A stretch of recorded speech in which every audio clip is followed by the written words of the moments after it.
Social post ਬਾਈ ਮਨਵੀਰ ਕੌਰ ਵੇਖ ਰਹੇ ਸਾਰੇ ਦਰਸ਼ਕਾਂ ਦਾ ਸਵਾਗਤ। ਅੱਜ ਦਾ ਪ੍ਰੋਗਰਾਮ ਸਾਡਾ ਯੂਥ ਬੋਲਦਾ ਪੰਜਾਬ ਦੀ ਨੌਜਵਾਨੀ ਦਾ ਪ੍ਰੋਗਰਾਮ, ਜਿਹਦੇ 'ਚ ਗੱਲ ਕਰਾਂਗੇ। ਮੇਨ ਵਿਸ਼ਾ ਰਹੇਗਾ ਜਦੋਂ ਭਾਰਤ ਦੀ ਵੰਡ ਹੁੰਦੀ ਹੈ, ਪਾਕਿਸਤਾਨ ਬਣਦਾ ਹੈ, ਤਾਂ ਉਸ ਸਮੇਂ ਦਾ ਇੱਕ ਸ਼ਿਕਵਾ ਜਿਹੜਾ ਹੈ ਪੰਜਾਬੀ ਲੋਕ ਮਨਾਂ ਦੇ ਵਿੱਚ ਜਾਂ ਖਾਸ ਤੌਰ ਤੇ ਸਿੱਖ ਮਨਾਂ ਦੇ ਵਿੱਚ ਘੁੰਮਦਾ ਆ ਰਿਹਾ ਹੈ। ਅੱਜ ਵੀ ਉਹ ਵਾਲਾ ਸ਼ਿਕਵਾ ਜਿਹੜਾ ਜ਼ਿੰਦਾ ਹੈ।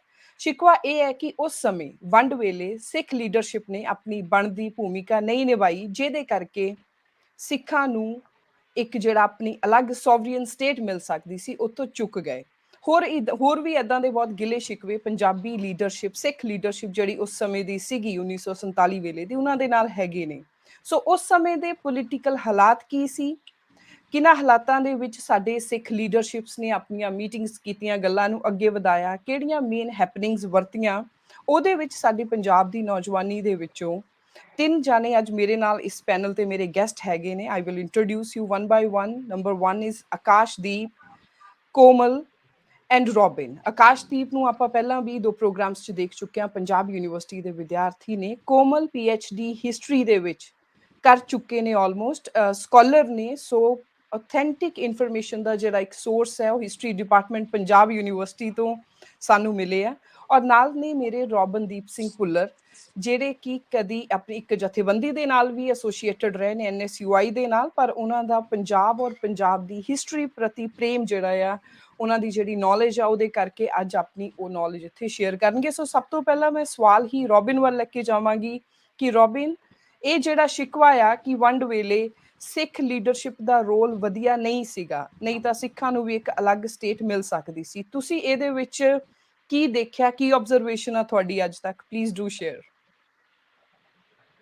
ਮਨਵੀਰ ਜੀ, ਸਭ ਤੋਂ ਪਹਿਲਾਂ ਤਾਂ ਇਹ ਸਭ ਤੋਂ ਵੱਡਾ ਬਾਬ ਹੈ ਜਿਹੜਾ ਸਾਡੇ ਪੰਜਾਬ ਦੀ ਹਿਸਟਰੀ ਦਾ, ਮੈਂ ਸਮਝਦਾ ਜਿਹੜਾ ਅੱਜ ਤੱਕ ਅਨਕਵਰਡ ਰਿਹਾ, ਅਨਰੈਵਲਿਸਡ ਰਿਹਾ। ਮੈਂ ਸਭ ਤੋਂ ਪਹਿਲਾਂ ਤੁਹਾਡਾ ਧੰਨਵਾਦ ਕਰਦਾ, ਤੁਹਾਡੀ ਮਿਹਰਬਾਨੀ ਕਰਦਾ ਜਿਹੜਾ ਤੁਸੀਂ ਇਸ ਟੌਪਿਕ ਤੇ ਅੱਜ ਵਿਚਾਰ ਕਰਨ ਦਾ, ਤਕਰੀਰ ਕਰਨ ਦਾ, ਤੇ ਇਸ ਮੁੱਦੇ ਤੇ, ਇਸ ਬਾਬ ਤੇ ਜਿੰਨੀ ਤਕਰਾਰ, ਜਿੰਨੀ ਤਕਰੀਰ, ਜਿੰਨੇ ਵਿਚਾਰ ਹੋ ਸਕਣ, ਮੈਂ ਸਮਝਦਾ ਉਹ ਘੱਟ ਹੈ।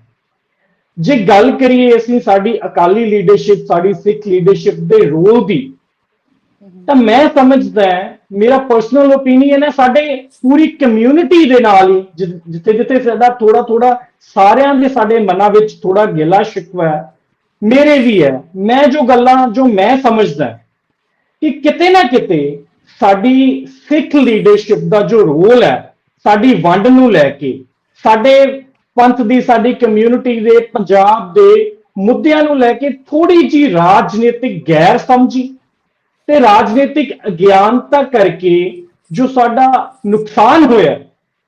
ਦੇਖੋ, ਜੇ ਮੈਂ ਆਖਾਂ ਕਿ ਬਾਕੀ, ਜੇ ਅਸੀਂ ਇੰਡੀਅਨ ਨੈਸ਼ਨਲ ਕਾਂਗਰਸ ਦੀ ਗੱਲ ਲੈ ਲਈਏ ਜਾਂ ਮੁਸਲਿਮ ਲੀਗ ਦੀ ਗੱਲ ਲੈ ਲਈਏ, ਕਿ ਜੇ ਸਾਨੂੰ ਉਹਨਾਂ ਨੇ ਗੁੰਮਰਾਹ ਕੀਤਾ, ਮੈਂ ਇੱਕ ਗੱਲ ਸਮਝਦਾ, ਉਹਨਾਂ ਨੇ ਆਪਣੀ ਕੌਮ ਦੇ ਨਾਲ ਵਫਾ ਕੀਤੀ ਹੈ, ਚਾਹੇ ਸਾਨੂੰ ਗੁੰਮਰਾਹ ਕਰਕੇ ਕੀਤੀ ਹੈ। ਮੈਂ ਇੱਕ ਗੱਲ ਜ਼ਰੂਰ ਸਮਝਦਾ, ਮੁਸਲਿਮ ਲੀਗ ਦੇ ਜੇ ਅਸੀਂ ਮੁਹੰਮਦ ਜਿਨਾ ਦੀ ਗੱਲ ਕਰੀਏ, ਲਿਆਕਤ ਅਲੀ ਖਾਨ ਦੀ ਗੱਲ ਕਰੀਏ, ਇੰਡੀਅਨ ਨੈਸ਼ਨਲ ਕਾਂਗਰਸ ਦੇ ਜਵਾਹਰ ਲਾਲ ਨਹਿਰੂ ਦੀ ਗੱਲ ਕਰੀਏ, ਮਹਾਤਮਾ ਗਾਂਧੀ ਦੀ ਗੱਲ ਕਰੀਏ, ਰਜਿੰਦਰ ਪ੍ਰਸਾਦ ਵਰਗੇ ਲੀਡਰਸ ਦੀ ਗੱਲ ਕਰੀਏ, ਇੱਕ ਪਾਸੇ ਸਾਡੀ ਅਕਾਲੀ ਲੀਡਰਸ਼ਿਪ ਜਿਨ੍ਹਾਂ ਦੀਆਂ ਡਿਮਾਂਡਸ ਪੰਜਾਬ ਨੂੰ ਲੈ ਕੇ, ਸਿੱਖ ਸਟੇਟ ਨੂੰ ਲੈ ਕੇ, ਸਾਡੀ ਕਮਿਊਨਿਟੀ ਨੂੰ ਲੈ ਕੇ ਕਿਤੇ ਨਾ ਕਿਤੇ ਅਲੱਗ-ਅਲੱਗ ਫੇਜ਼ਿਸ ਦੇ ਵਿੱਚ ਇਨਕੰਸਿਸਟੈਂਟ ਰਹੀ ਹੈ।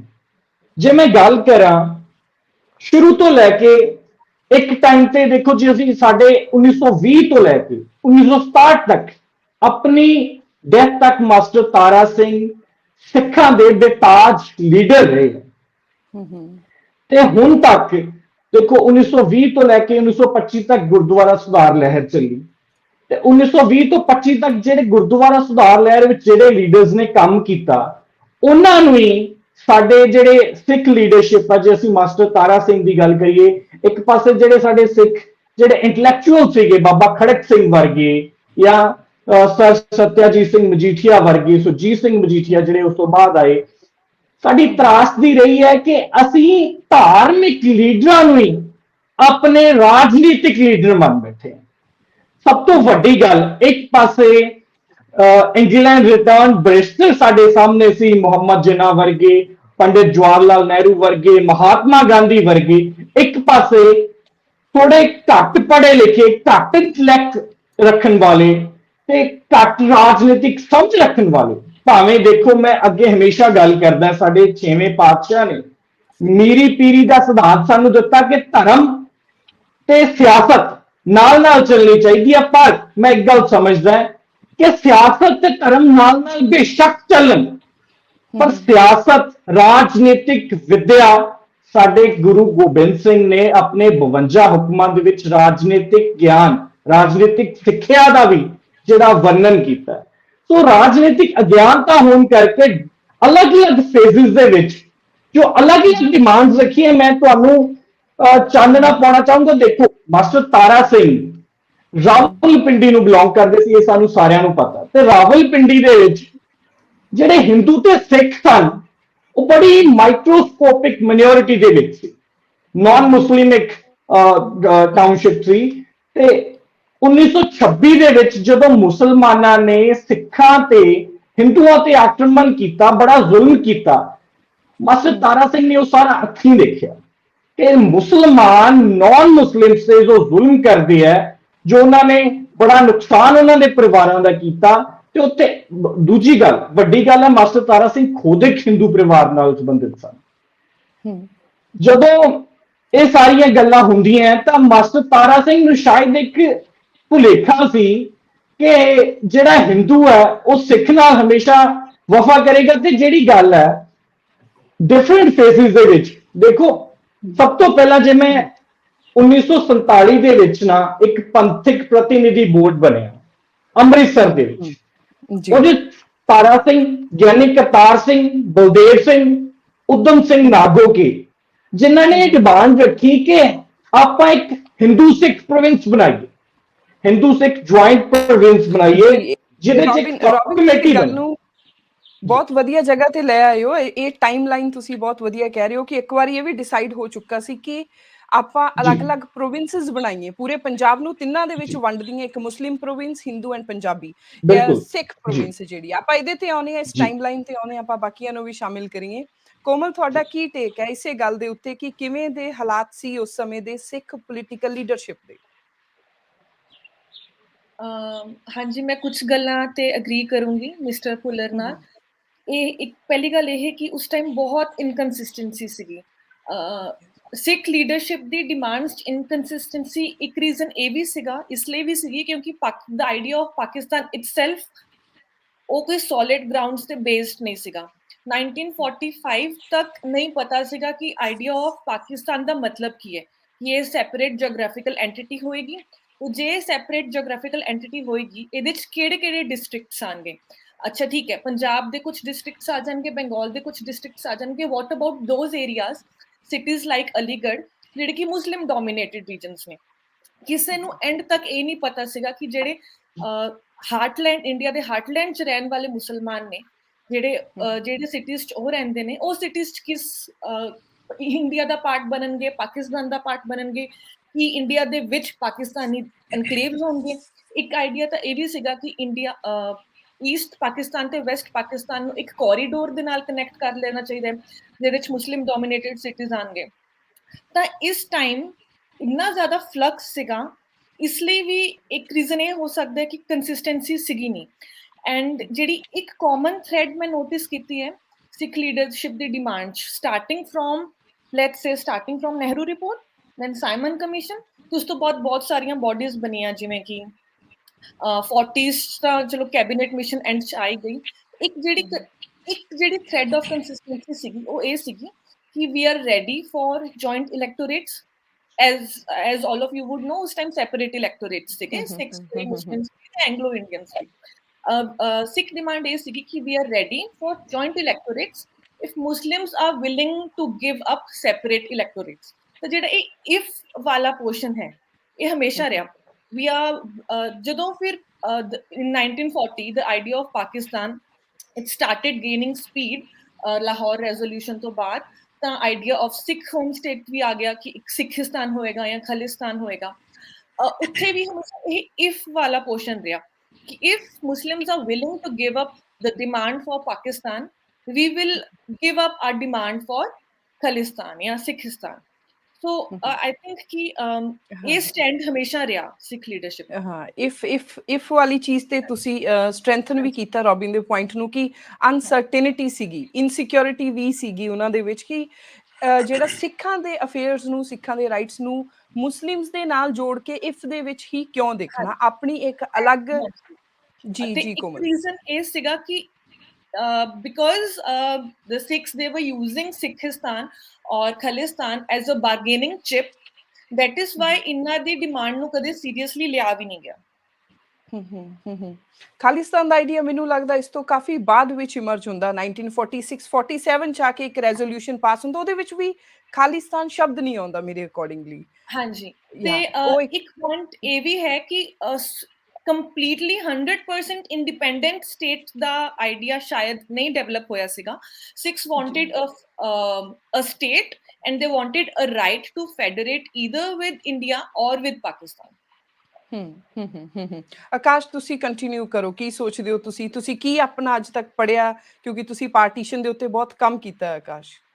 ਜੀ, ਮੇਰੀ ਇਹ ਸੋਚ ਹੈ ਕਿ ਜਿਹੜਾ ਇੱਕ ਡਿਪਲੋਮੈਟਿਕ ਫੇਲੀਅਰ ਹੈ, ਭਾਵੇਂ ਅਕਾਲੀ ਲੀਡਰਸ਼ਿਪ ਦੀ ਗੱਲ ਕਰੀਏ ਉਸ ਟਾਈਮ ਦੇ ਵਿੱਚ, ਹਾਲਾਂਕਿ ਜਦੋਂ ਮੁਸਲਿਮ ਲੀਗ 1940 ਦੇ ਵਿੱਚ ਰੈਜ਼ੋਲੂਸ਼ਨ ਪਾਸ ਕਰਦੀ ਹੈ, ਜਿਹਨੂੰ ਪਾਕਿਸਤਾਨ ਰੈਜ਼ੋਲੂਸ਼ਨ ਵੀ ਕਿਹਾ ਜਾਂਦਾ, ਕਾਂਗਰਸ ਉਹਨੂੰ ਅਫੀਸ਼ੀਅਲੀ 1942 ਚ ਕੰਡੈਮ ਕਰਦੀ ਹੈ, ਪਰ ਅਕਾਲੀ ਲੀਡਰਸ਼ਿਪ ਉਸੇ ਟਾਈਮ ਹੀ ਕੰਡੈਮ ਕਰ ਦਿੰਦੀ ਹੈ, ਕਿਉਂਕਿ ਉਹਨਾਂ ਦਾ ਇਹ ਕਹਿਣਾ ਸੀਗਾ ਕਿ ਇੱਕ ਐਦਾਂ ਮੁਸਲਿਮਸ ਨੂੰ ਅੱਡ ਕਰਕੇ ਉਹਨਾਂ ਨੂੰ ਇੱਕ ਅੱਡ ਨੇਸ਼ਨਹੁੱਡ ਮਿਲਣਾ ਇਹ ਸਹੀ ਨਹੀਂਗਾ।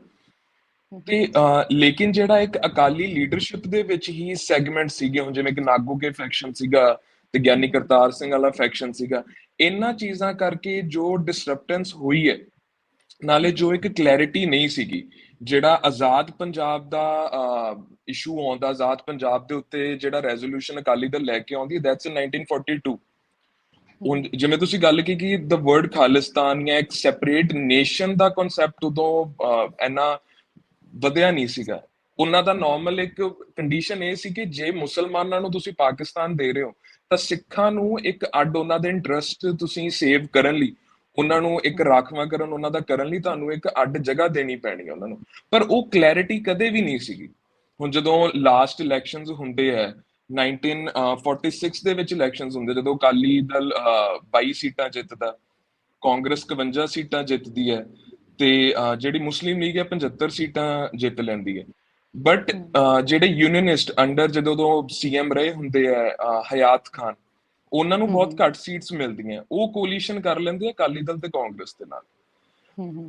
ਇਹਨਾਂ ਨਾਲ ਕੋਲੀਸ਼ਨ ਕਰਨ ਤੋਂ ਬਾਅਦ ਜਦੋਂ ਉਹਨਾਂ ਨੂੰ ਬੁਲਾਇਆ ਜਾਂਦਾ, ਵੇਵਲ, ਲਾਰਡ ਵੇਵਲ ਉਹ ਸਰਕਾਰ ਬਣਾਉਣ ਲਈ ਇਹਨਾਂ ਨੂੰ ਕਹਿੰਦੇ ਨੇ, ਪਰ ਉਸ ਟਾਈਮ ਦੇ ਉੱਤੇ ਮੁਸਲਿਮ ਲੀਗ ਡਾਇਰੈਕਟ ਐਕਸ਼ਨ ਡੇ ਅਨਾਉਂਸ ਕਰ ਦਿੰਦੀ ਹੈ, ਤੇ ਉਸ ਤੋਂ ਬਾਅਦ ਫਿਰ ਜਿਹੜਾ ਜੋ ਕਤਲੇਆਮ ਹੁੰਦਾ, ਸਾਰਾ ਕੁਝ ਹੁੰਦਾ, ਤੇ ਉਹ ਇੱਕ ਜਿਹੜਾ ਫੇਲੀਅਰ ਰਿਹਾ ਕਿ ਇੱਕ ਜਿਹੜੀ ਇੰਟਰਨਲ ਫੈਕਸ਼ਨਲਿਜ਼ਮ ਰਹੀ, ਜਾਂ ਫਿਰ ਜਿਵੇਂ ਰੋਬਿਨ ਜੀ ਨੇ ਵੀ ਗੱਲ ਕੀਤੀ ਕਿ ਆਪਾਂ ਸ਼ਾਇਦ ਇਹ ਮੰਦਭਾਗਾ ਰਿਹਾ ਕਿ ਜਿਹੜੇ ਆਪਣੇ ਰਿਲੀਜੀਅਸ ਲੀਡਰ ਸੀਗੇ, ਪਾਇਸ ਲੀਡਰ ਸੀਗੇ, ਹਨਾ, ਉਹਨਾਂ ਨੂੰ ਆਪਾਂ ਆਪਣੇ ਰਾਜਨੀਤਿਕ ਲੀਡਰ ਉਦੋਂ ਸਿੱਖਾਂ ਨੇ ਮੰਨ ਲਿਆ।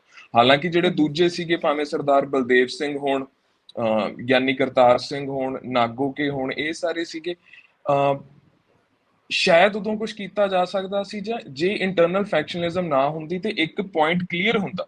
ਜਿਵੇਂ ਮੁਸਲਿਮ ਲੀਗ ਦਾ ਇੱਕ ਉਹਨਾਂ ਦਾ ਏਜੰਡਾ ਕਲੀਅਰ ਸੀ, ਜੋ ਮਰਜ਼ੀ ਹੁੰਦਾ ਰਵੇ ਇੰਡੀਆ ਦੇ ਵਿੱਚ, ਸਾਨੂੰ ਮੁਸਲਿਮ ਡੋਮੀਨੇਟਡ ਏਰੀਆ ਸਾਡੇ ਚਾਹੀਦੇ ਨੇ, ਸਾਨੂੰ ਇੱਕ ਅੱਡ ਨੇਸ਼ਨ ਚਾਹੀਦਾ। ਅਕਾਲੀ ਦਲ ਦੀ ਕਦੇ ਇਹ ਡਿਮਾਂਡ ਪੂਰੀ ਕਲੀਅਰ ਨਹੀਂ ਸੀ ਕਿ ਇੱਕ ਨੇਸ਼ਨਹੁੱਡ ਚਾਹੀਦਾ ਜਾਂ ਫਿਰ ਇੱਕ ਸਟੇਟ ਚਾਹੀਦੀ ਹੈ, ਕਿਹੜੀਆਂ ਚੀਜ਼ਾਂ ਆਉਣੀਆਂ ਚਾਹੀਦੀਆਂ ਉਹਨਾਂ ਦੇ ਵਿੱਚ, ਕਿਹੜੀਆਂ ਥਾਵਾਂ ਆਉਣੀਆਂ ਚਾਹੀਦੀਆਂ। ਤੇ ਅੰਦਰ ਹੀ ਕਈਆਂ ਦੇ ਅੱਡ ਰਾਏ ਸੀ। ਸਰਦਾਰ ਸੁੰਦਰ ਸਿੰਘ ਮਜੀਠੀਆ ਸੀਗੇ, ਉਹ ਅੱਡ ਚੱਲਦੇ ਸੀ, ਉਹਨਾਂ ਦੀ ਅੱਡ ਰਾਏ ਸੀ ਇਹਨਾਂ ਗੱਲਾਂ ਦੇ ਬਾਰੇ, ਤੇ ਸ਼ਾਇਦ ਇੰਟਰਨਲ ਫੈਕਸ਼ਨਲਿਜ਼ਮ ਕਰਕੇ ਹੀ ਇਹ ਕਨਫਿਊਜ਼ਨ ਰਹੀ।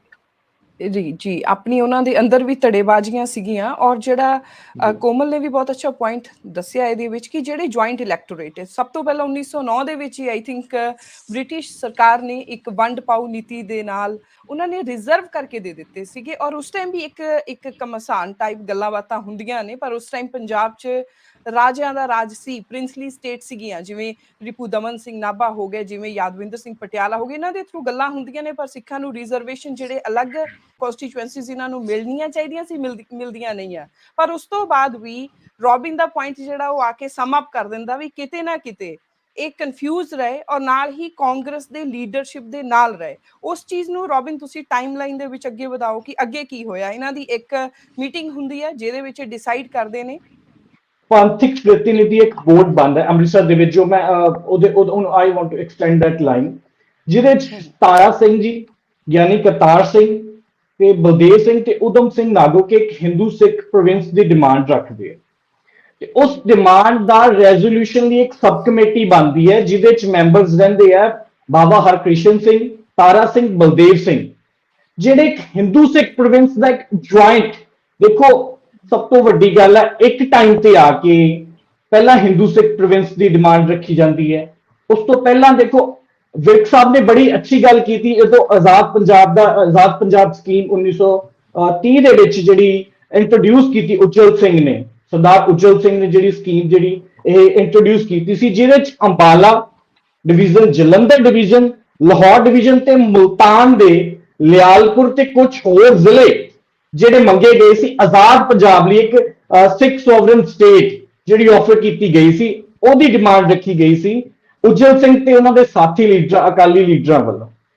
ਪਰ ਫਿਰ ਬਦਕਿਸਮਤੀ ਰਹੀ ਕਿਉਂਕਿ ਮੈਂ ਕਹਿੰਦਾ ਕਿ ਸਾਡੇ ਭੋਲੇ ਪੰਛੀ ਜਿਹੜੇ ਸਾਡੇ ਸਿੱਖ ਲੀਡਰ ਸੀਗੇ 1944 ਦੇ ਵਿੱਚ, ਜੁਲਾਈ 1944 ਦੇ ਵਿੱਚ ਕੀ ਹੁੰਦਾ, ਜਿਹੜਾ ਰਾਜਾ ਗੋਪਾਲ ਆਚਾਰੀ ਨੇ ਜਿਨ੍ਹਾਂ ਦੇ ਕੰਨ ਦੇ ਵਿੱਚ ਫੂਕ ਮਾਰਤੀ ਜਾ ਕੇ ਕਿ ਜਿੰਨਾ ਸਾਹਿਬ ਕਾਂਗਰਸ ਇੱਕ ਗੱਲ ਕਹਿੰਦੀ ਹੈ ਕਿ ਜੇ ਮੁਸਲਿਮ ਲੀਗ ਕਾਂਗਰਸ ਦੇ ਨਾਲ ਸਹਿਮਤ ਹੋ ਜਾਂਦੀ ਹੈ ਕਿ ਅਸੀਂ ਪਾਰਟੀਸ਼ਨ ਲਈ ਮੁਸਲਿਮ ਲੀਗ ਕਾਂਗਰਸ ਦਾ ਸਾਥ ਦੇ ਦਿੰਦੀ ਹੈ, ਤੁਸੀਂ ਆਪਣਾ ਪਾਕਿਸਤਾਨ ਲੈ ਲਓ, ਆਪਾਂ ਇਹ ਮੁਲਕ ਨੂੰ ਵੰਡ ਲਈਏ, ਤਾਂ ਮੁਹੰਮਦ ਜਿੰਨਾ ਨੇ ਜਿਹੜਾ ਆਜ਼ਾਦ ਪੰਜਾਬ ਦਾ ਜੋ ਜਿੱਥੇ ਕਿਤੇ ਨਾ ਕਿਤੇ ਉਹ ਸਹਿਮਤੀ ਬਣਾਉਂਦੇ ਸੀ ਤੇ ਇੱਕ ਸਮੇਂ ਤੇ ਜਾ ਕੇ ਦੇਖੋ ਰਾਉਂਡ ਟੇਬਲ ਕਾਨਫਰੰਸ ਜੋ ਸਿਮਲਾ ਦੇ ਵਿੱਚ ਹੋਈ ਸੀ, ਮਾਸਟਰ ਤਾਰਾ ਸਿੰਘ ਨੂੰ ਇੱਕ ਟਾਈਮ ਤੇ ਮੁਹੰਮਦ ਜਿੰਨਾ ਨੇ ਆਫਰ ਵੀ ਕੀਤਾ ਸੀ ਕਿ ਤੁਸੀਂ ਪਾਕਿਸਤਾਨ ਨੂੰ ਜੁਆਇਨ ਕਰ ਲਓ ਤਾਂ ਕਿ ਅਸੀਂ ਉੱਥੇ ਤੁਹਾਨੂੰ ਇੱਕ ਆਟੋਨੋਮਸ ਸਟੇਟ ਦੇ ਦਈਏ।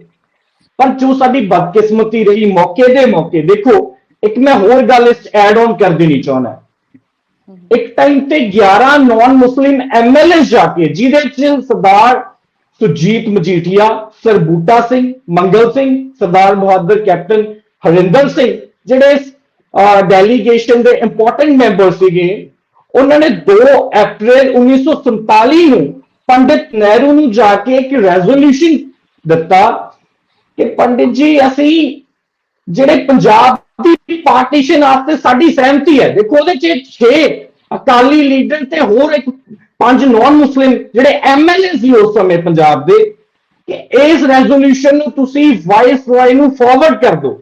ਤੇ ਇਸ ਜਦੋਂ ਉਹਨਾਂ ਨੇ ਫਾਰਵਰਡ ਕੀਤਾ ਤਾਂ ਇਸ ਗੱਲ ਤੇ ਵਾਇਸ ਰॉय ਖੁਦ ਮਤਲਬ ਉਹ ਹੈਰਾਨ ਹੋ ਗਏ, ਉਹ ਸੁਣ ਹੋ ਗਏ ਕਿ ਇਹ ਸਿੱਖ ਲੀਡਰ ਖੁਦ ਆਪਣੀ ਜਿਹੜੀ ਕਹਿੰਦੇ ਆ ਵੀ ਪੈਰ ਤੇ ਕੁਲਾੜੀ ਆਪ ਮਾਰਨ ਲੱਗੇ ਹੈ ਕਿ ਪੰਡਿਤ ਨਹਿਰੂ ਦੇ ਥਰੂ, ਕਾਂਗਰਸ ਦੇ ਥਰੂ ਇੱਕ ਰੈਜ਼ੋਲੂਸ਼ਨ ਲੈ ਕੇ ਆਏ ਹੈ ਕਿ ਅਸੀਂ ਪੰਜਾਬ ਦੀ ਪਾਰਟੀਸ਼ਨ ਲਈ ਅਸੀਂ ਸਹਿਮਤ ਹੈ, ਆਪ ਦੀ ਕਮਿਊਨਿਟੀ ਲਈ ਆਪ ਮਤਲਬ ਖੁਦ ਕਿੱਡੀਆਂ ਇਹ ਇਨਕਨਸਿਸਟੈਂਸੀ ਬਾਰ-ਬਾਰ ਪਹਿਲਾਂ ਹਿੰਦੂ ਸਿੱਖ ਪ੍ਰੋਵਿੰਸ ਤੇ ਰਹੀ, ਫਿਰ ਆਜ਼ਾਦ ਪੰਜਾਬ ਦੀ ਜੇ ਅਸੀਂ ਉਦੋਂ ਪਹਿਲਾਂ ਗੱਲ ਕਰੀਏ, ਫਿਰ ਆਟੋਨੋਮਸ ਸਟੇਟ। ਦੇਖੋ ਸਮੇਂ-ਸਮੇਂ ਤੇ ਜਦੋਂ ਇੱਕ ਟਾਈਮ ਸੀ ਬੜਾ ਕ੍ਰੂਸ਼ੀਅਲ ਟਾਈਮ ਸੀਗਾ ਜਦੋਂ ਸਾਡੇ ਸਿੱਖ ਲੀਡਰਾਂ ਨੂੰ ਨੈਗੋਸ਼ੀਏਸ਼ਨ ਕਰਨੀ ਬਣਦੀ ਸੀ। ਦੇਖੋ ਜੇ ਐਟ ਦਾ ਐਂਡ ਕਿਸੇ ਨਾਲ ਕੰਪਰੋਮਾਈਜ਼ ਹੀ ਕਰਨਾ ਸੀ, ਦੇਖੋ ਇੰਡੀਆ ਦੇ ਵਿੱਚ ਐਟ ਦਾ ਐਂਡ ਰਲੇ ਬਿਨਾਂ ਕਿਸੇ ਮਤਲਬ ਕਿਸੇ ਰਿਟਨ ਅਕੋਰਡ ਤੋਂ, ਬਿਨਾਂ ਕਿਸੇ ਸ਼ਰਤ ਤੋਂ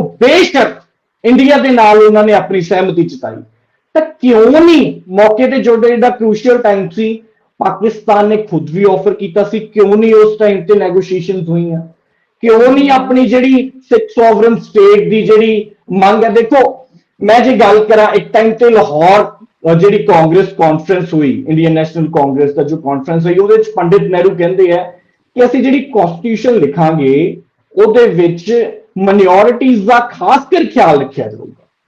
ਫਿਰ ਇੱਕ ਟਾਈਮ ਤੇ 1931 ਦੇ ਵਿੱਚ ਮਹਾਤਮਾ ਗਾਂਧੀ ਗੁਰਦੁਆਰਾ ਸ਼੍ਰੀ ਸੀਸਗੰਜ ਸਾਹਿਬ ਜਾਂਦੇ ਆ, ਉੱਥੋਂ ਇਹ ਗੱਲ ਬਾਕਾਇਦਾ ਕਹਿੰਦੇ ਆ ਕਿ ਜੇ ਕਾਂਗਰਸ ਨੇ ਸਿੱਖਾਂ ਦਾ ਖਿਆਲ ਨਾ ਰੱਖਿਆ ਤਾਂ ਕਾਂਗਰਸ ਆਪਣੀ ਮੌਤ ਆਪ ਸੇੜ ਲੇਗੀ।